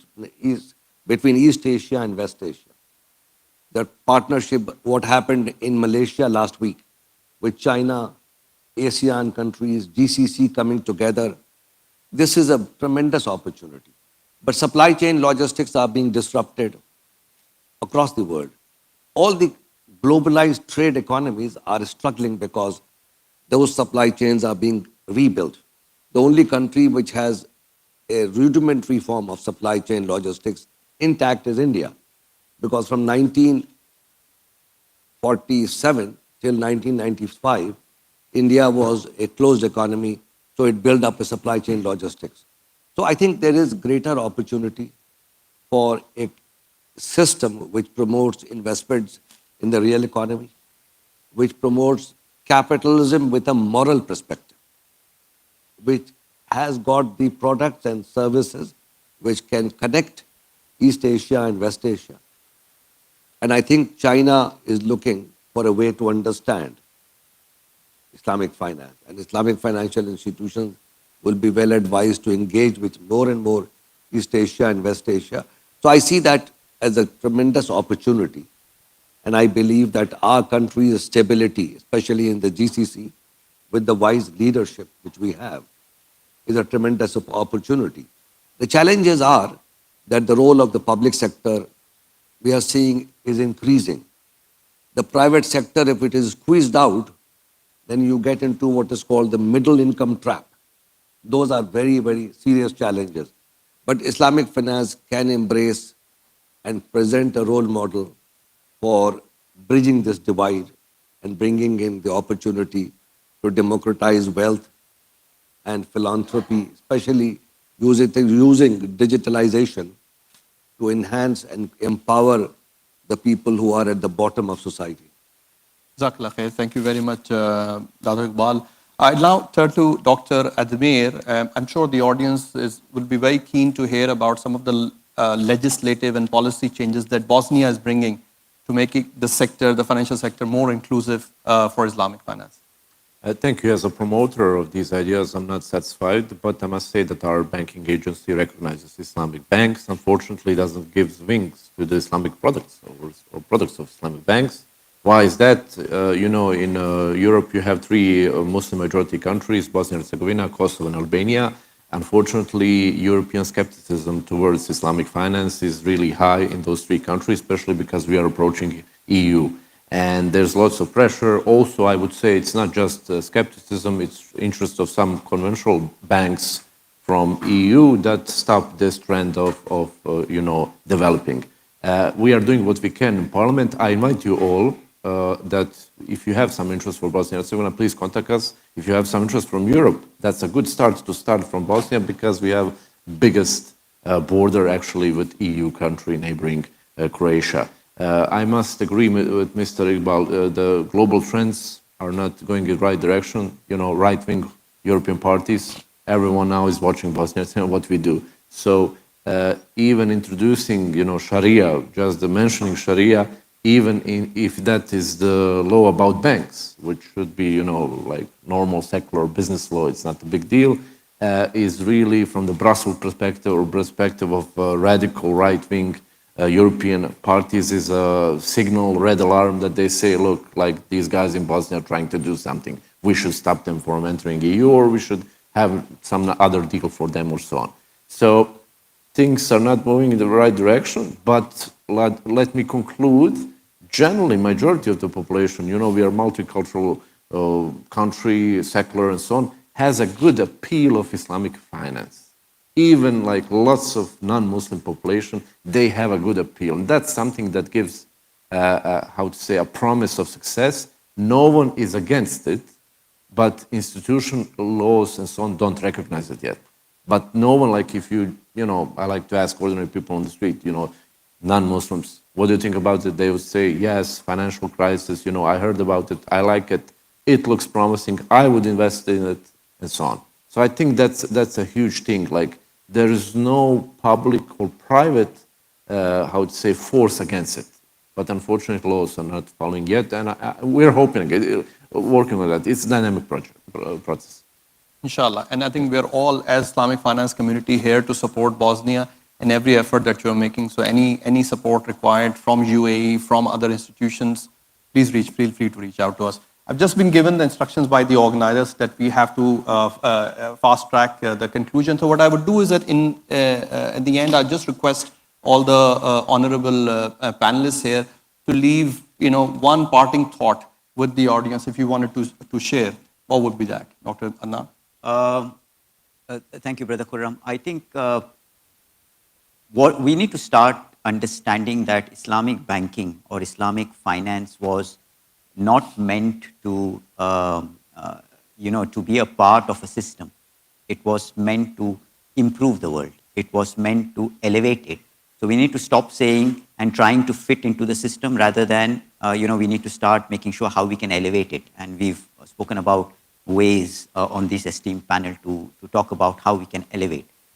Clearly, I think there is, everyone in this audience needs to understand that if you want an Islamic financial institution to succeed, then there has to be purpose which meets profit and not profit which meets purpose. So that's extremely important to understand that the purpose comes first, the values and the ethics come first, and of course, all the other stakeholders and their interest would follow.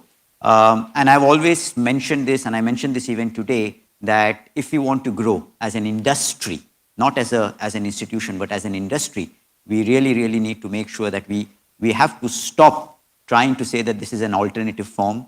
In fact, we need to say that this has now become a norm of banking. And most importantly, we need to stop defending our past and defining our future. So those are my parting thoughts. Dr. Iqbal. Well, the Islamic finance industry is a calling, and those who are called to this industry are really blessed. And we are blessed to the extent that we embrace it fully and totally. I think we need to bring more integrity into the Islamic finance industry. Integrity means that go to the heart of Islamic finance. Build an equitable, meritocratic Islamic finance industry which embraces all of humanity. When you do that, then your mind and your heart and your soul are aligned. Your deen, dunya and akhirah are aligned. And it is by doing that we can create a demonstration effect. And when we create a demonstration effect, then we can impact the rest of the world, both in terms of rules, regulations, and they can see the solutions. Today, all they see is a replication, but we need to move towards democratizing wealth and philanthropy. Dr. Admir, your concluding remarks. Shortly, let me offer a vision and a lesson from economics. The vision is, I agree with colleagues speakers, this is not an alternative. It's in our mindset that we see it as an alternative in the sense we need to compare, we need to, explain our past, our future, and so on. This is a base. It should be seen as a base concept. That's a vision. And lessons from economics. Modern nations succeed usually on three things: people, institutions, and possibilities to do experiments. Islamic banking, Islamic finance, if it wants to have a future, needs to have a people who understand it, who promote it, who scholars, executives who are good, and this forum is a part of that process, need to have institutions to support it, political, economic, cultural, any other. And finally, what we forget, need to have a small or big space for experiments. And that's the future. That's fintech, any other experiments. And we need to create examples by experiments. We don't need to stop experiments in Islamic finance. That's my conclusion. Thank you. Jazakallah khair. Thank you so much. Alhamdulillah. So today's discussion has reminded us that Islamic finance is not merely a financial alternative. It is a value-driven response to the world's most pressing challenges. More than ever, the Islamic financial institutions have both a responsibility as well as an opportunity to lead not just with capital, but with conscience, to plan not just for months and quarters, but for the generations, and to build not just portfolios, but communities grounded in fairness, resilience, and dignity. I'd really like to thank our esteemed panel members for their time, their insights, and their leadership. And I thank all of you for engaging in this important dialogue. Jazakallah khair. Thank you very much. Assalamu alaikum. एक तस्वीर ले लेते हैं इसके पीछे। इकबाल भाई, To our moderator and our esteemed panelists for their invaluable insights. We would now like to give you certificates in honor of today as well. To present the certificates, I would like to welcome Mr. Taha Ayhan, the President of the International Cooperation Youth Forum, the ICYF.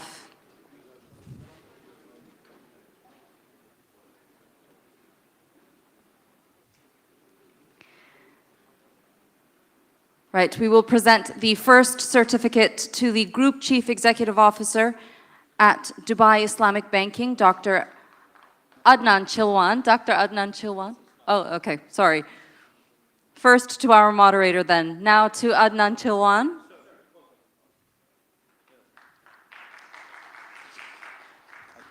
Okay. All right, apologies for the confusion. Now to the Group Chief Executive Officer at Dubai Islamic Banking, Dr. Adnan Chilwan.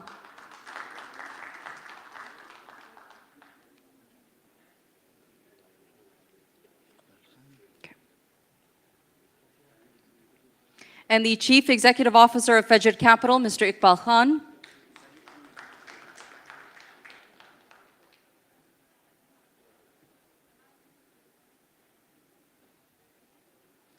And last but not least, the Chairman of the Economic and Financial Policy Committee of the House of Representatives of the Parliament of the Federation of Bosnia and Herzegovina, Dr. Admir Cavalic.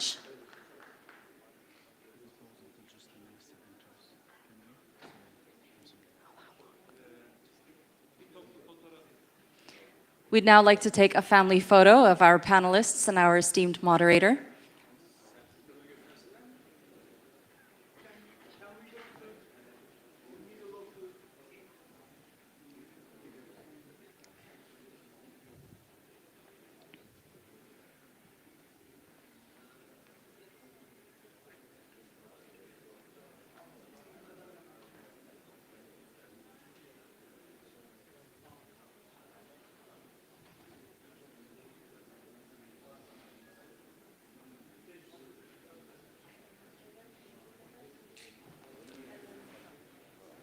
Ladies and gentlemen, our high-level panel, thank you very much for those valuable insights that you shared with us today. 1 minute just to clear the stage and we can do this. I'm sorry. Thank you. Thank you.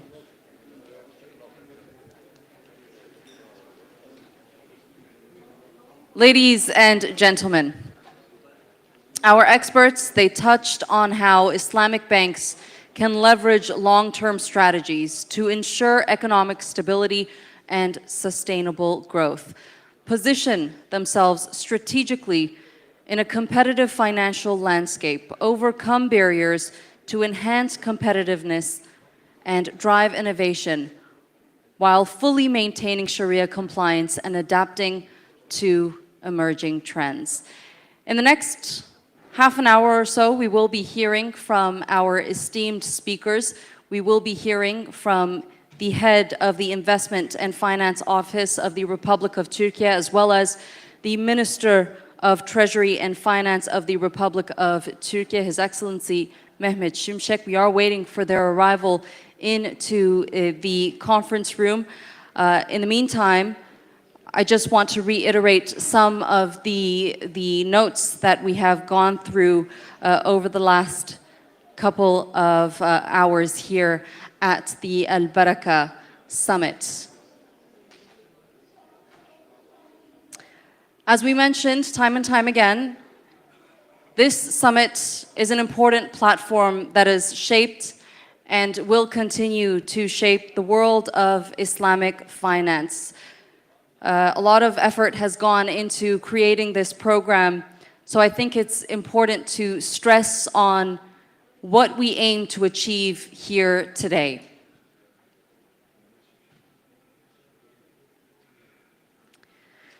This forum, as we mentioned, is not just a conference, it's a platform for ideas, a marketplace for innovation, and above all, a gathering of conscience where we explore how Islamic economic principles can offer not only profitability, but purpose, not only returns, but responsibility. Ladies and gentlemen, the Minister of Treasury and Finance of the Republic of Turkey, His Excellency Mehmet Şimşek, has arrived.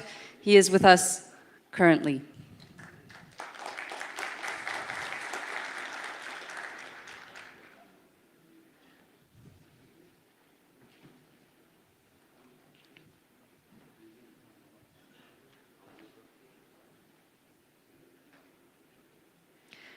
Dear guests, I would now like to invite the President of the Investment and Finance Office of the Republic of Turkey, His Excellency Mr. Ahmet Burak Dağlıoğlu, to the stage to deliver his keynote speech. Mr. Minister, Your Excellencies, distinguished guests, ladies and gentlemen, Assalamu alaikum, Juma Mubarak. And I would like to welcome you all to Istanbul on behalf of my institution. It's a pleasure for me to join you at the second Global Islamic Economy Summit. We are thankful to our stakeholders for this great event. Firstly, AlBaraka Forum and Türkiye Wealth Fund, Istanbul Financial Center, Ibn Khaldun University, and Islamic Cooperation Youth Forum. We are grateful to host of the event, Halkbank, and all sponsors who contributed to the realization of this event. I want to start by underscoring that the updated mandate of the Investment and Finance Office of the Presidency of the Republic of Turkey. Finance Office has merged with Investment Office by a presidential decree recently. We are carrying on mandates of developing strategies in participation finance and monitoring the implementation of these strategies before public institutions and organizations. It is also our duty to increase cooperation and secure effective coordination among domestic and foreign stakeholders of participation finance.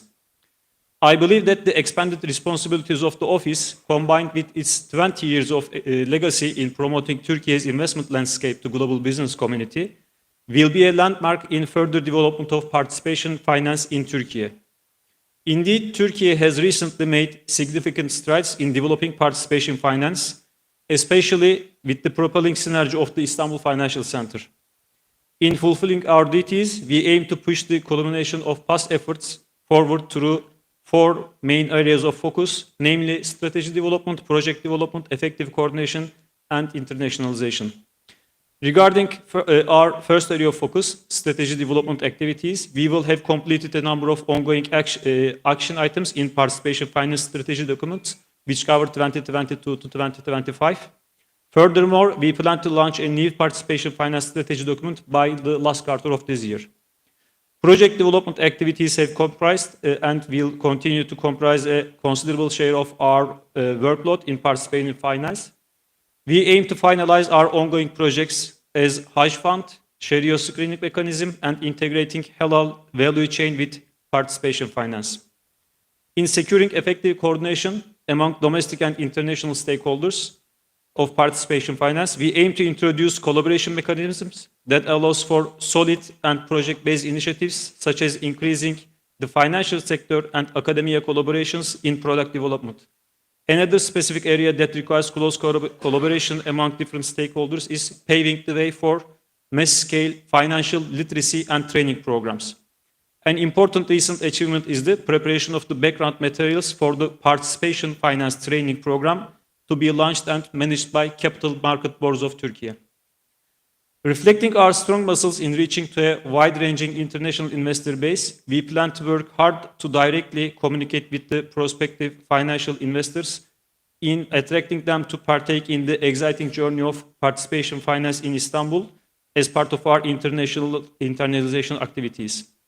Indeed, Istanbul Financial Center is a key proposal for us in our activities in internationalization of the participation finance. In addition, we plan to harness the substantial collaboration opportunities in several key regions and countries, including Middle East, North and Eastern Western Africa, Southeast Asia, and Central Asia.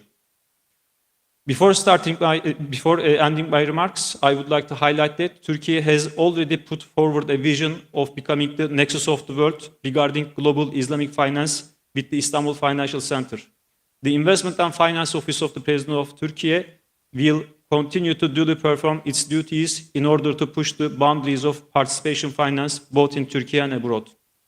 Ladies and gentlemen, next week is Eid, and I would like to say Eid al-Adha Mubarak, and thanks for your participation to this summit.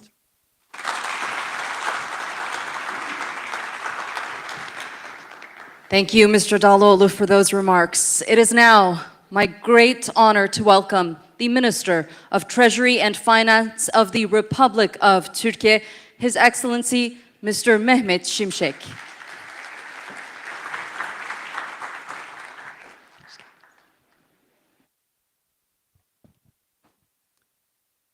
Assalamu alaikum. Distinguished guests, ladies and gentlemen, members of media, I'm delighted to be with you today and very grateful for this opportunity. I'd like to congratulate AlBaraka for putting together such a conference and the second one. Today, of course, we're going to talk about Islamic finance, but I think we need to also set the stage in terms of which sort of environment we are operating, in terms of global big picture. Policy uncertainty has never been so high. And here I'm not just talking about trade policy, which is clearly off the charts in terms of uncertainty. I think the world is faced with significant headwinds.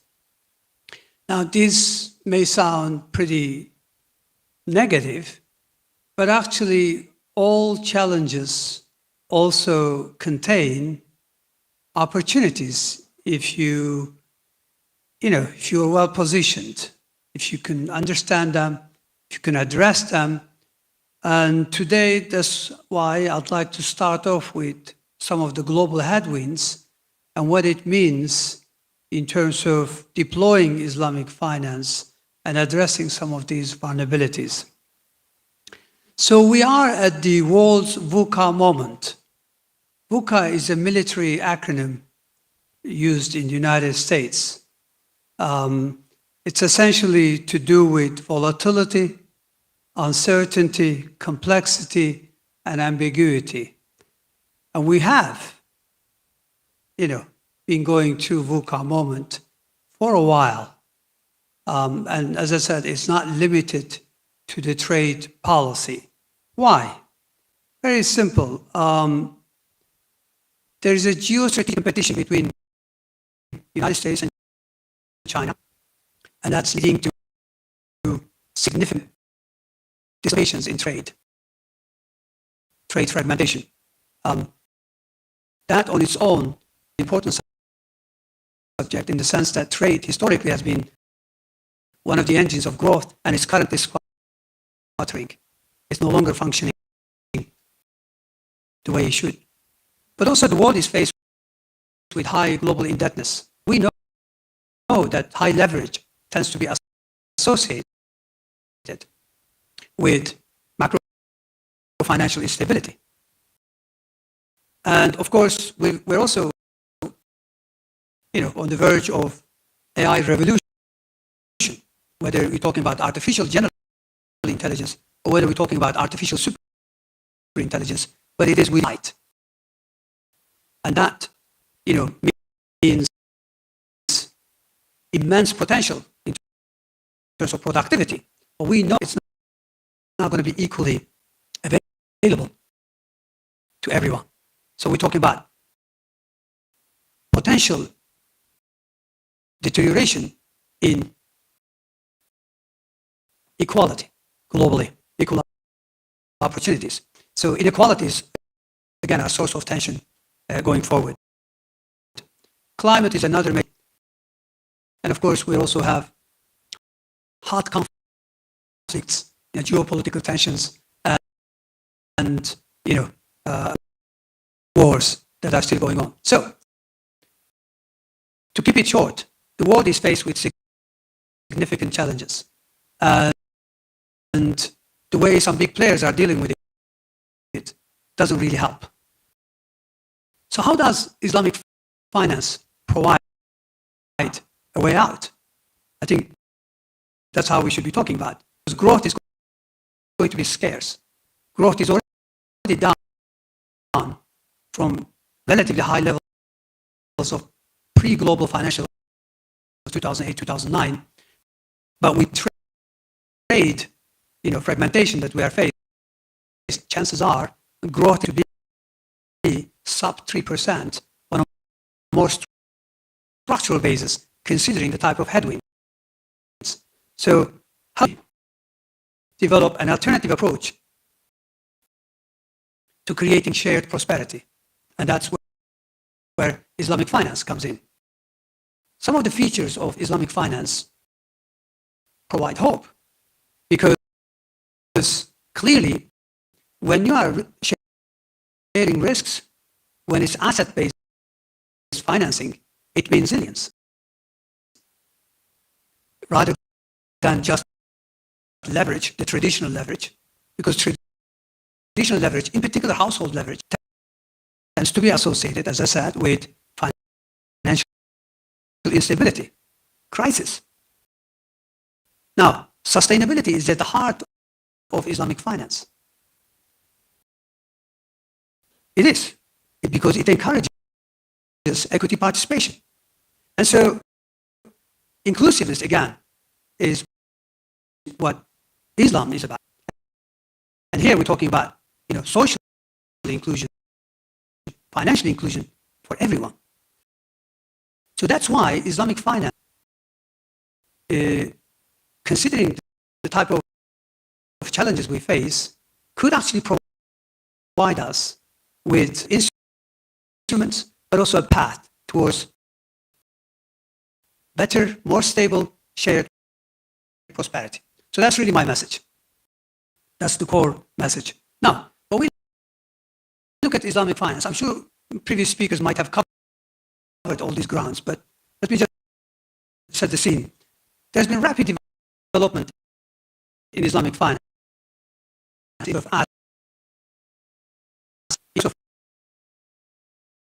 Let's face it, it's above 1%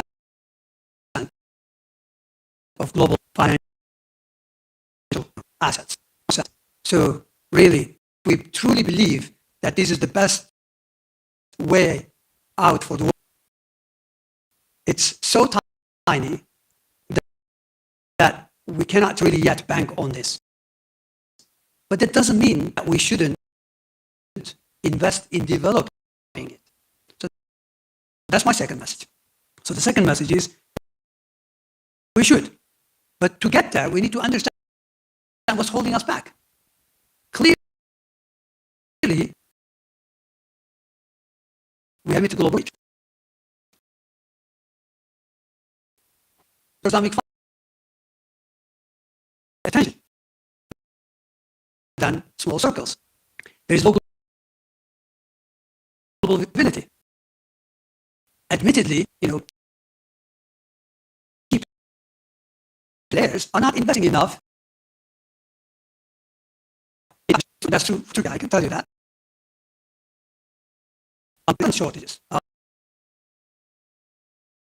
regulatory gaps, there's improvement in regulation standards, but there's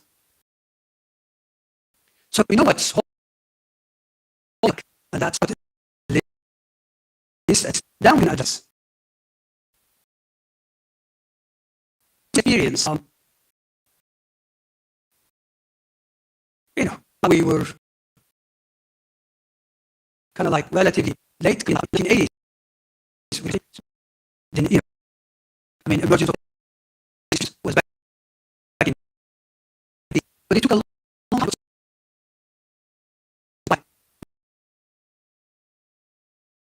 Framework, and it's Islam.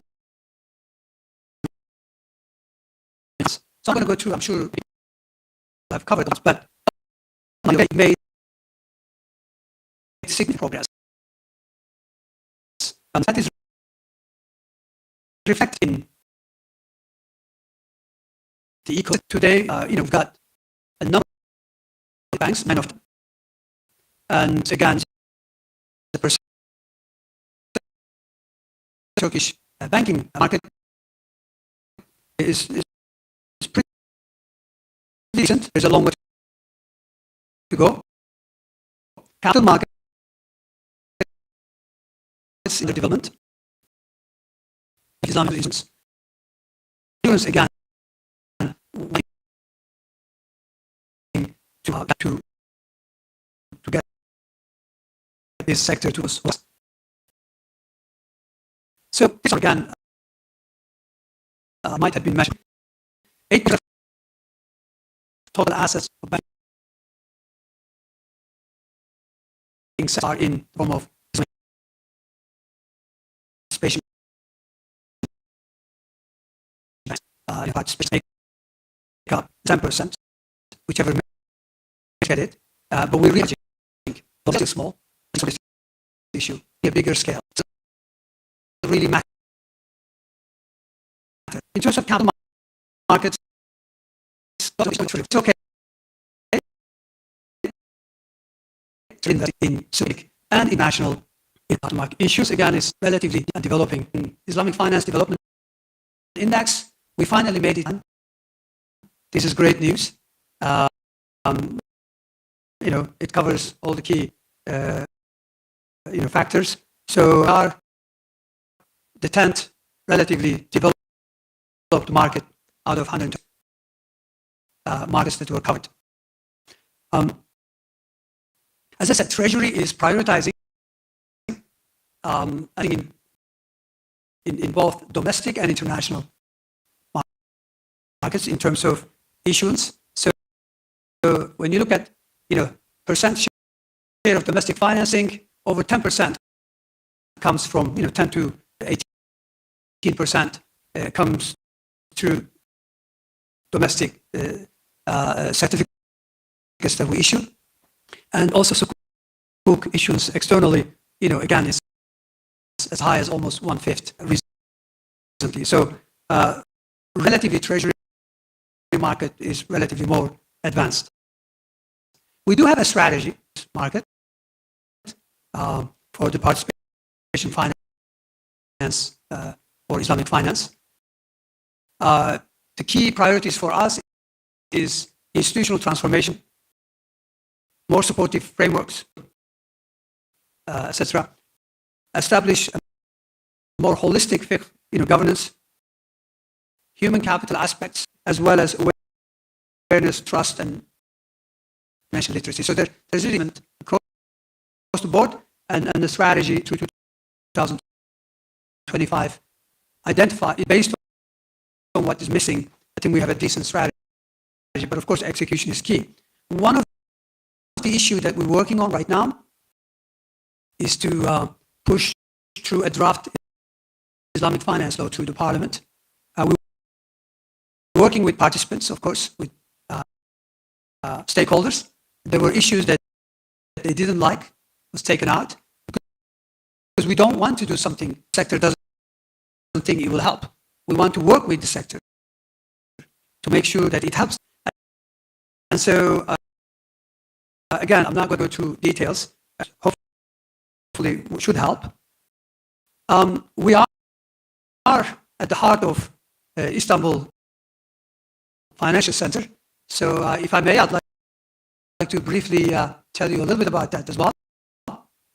One of the key priorities of my government is to deepen capital markets.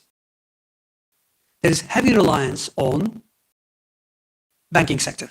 And banking is, relatively short-term perspective, because their funding is very short-term nature. I mean, the average maturity of deposits is in months rather than years. And international market-wide bit more duration, but still banking sector is largely relies on short-term funding, and that is reflected in their ability to projects development, long-term projects. That's why development of capital markets is, and as I said, one of the priority here is to get people to become a regional financial hub. And President Erdoğan has been in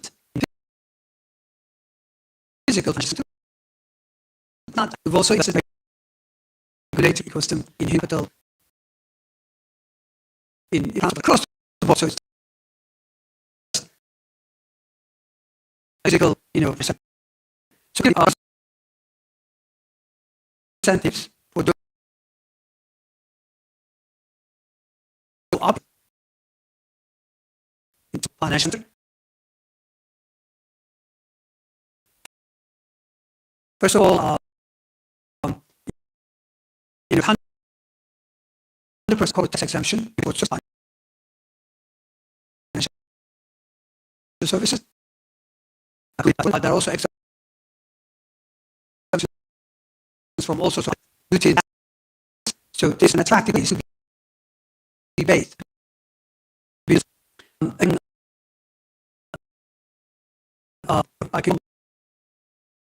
there's a little of exceptions, but I can tell you are putting us Turkey. Yeah. The best place to be. Provide huge incentives and make you competitive. Trying to help corporate global Istanbul in sector. Remember the key issue holding finance back with global talent. And so there are tax breaks for employees, which again should be made financial center and attractive to work.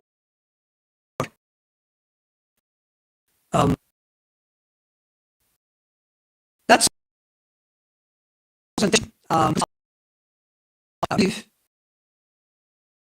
that sustainable development, truly shared prosperity, as a whole to play. While it still be relatively small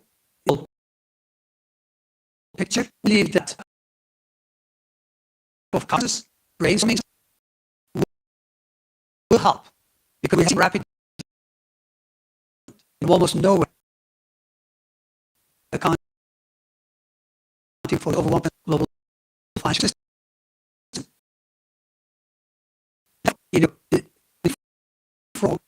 If each and every country looks at holding us locally and addresses whether missing links, then I think we can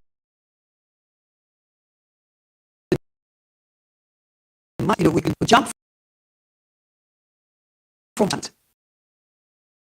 to much faster, 5 much faster, and that's really our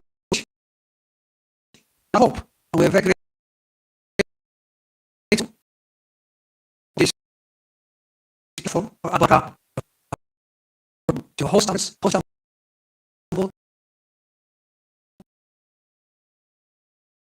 at the heart of Istanbul Center. Thank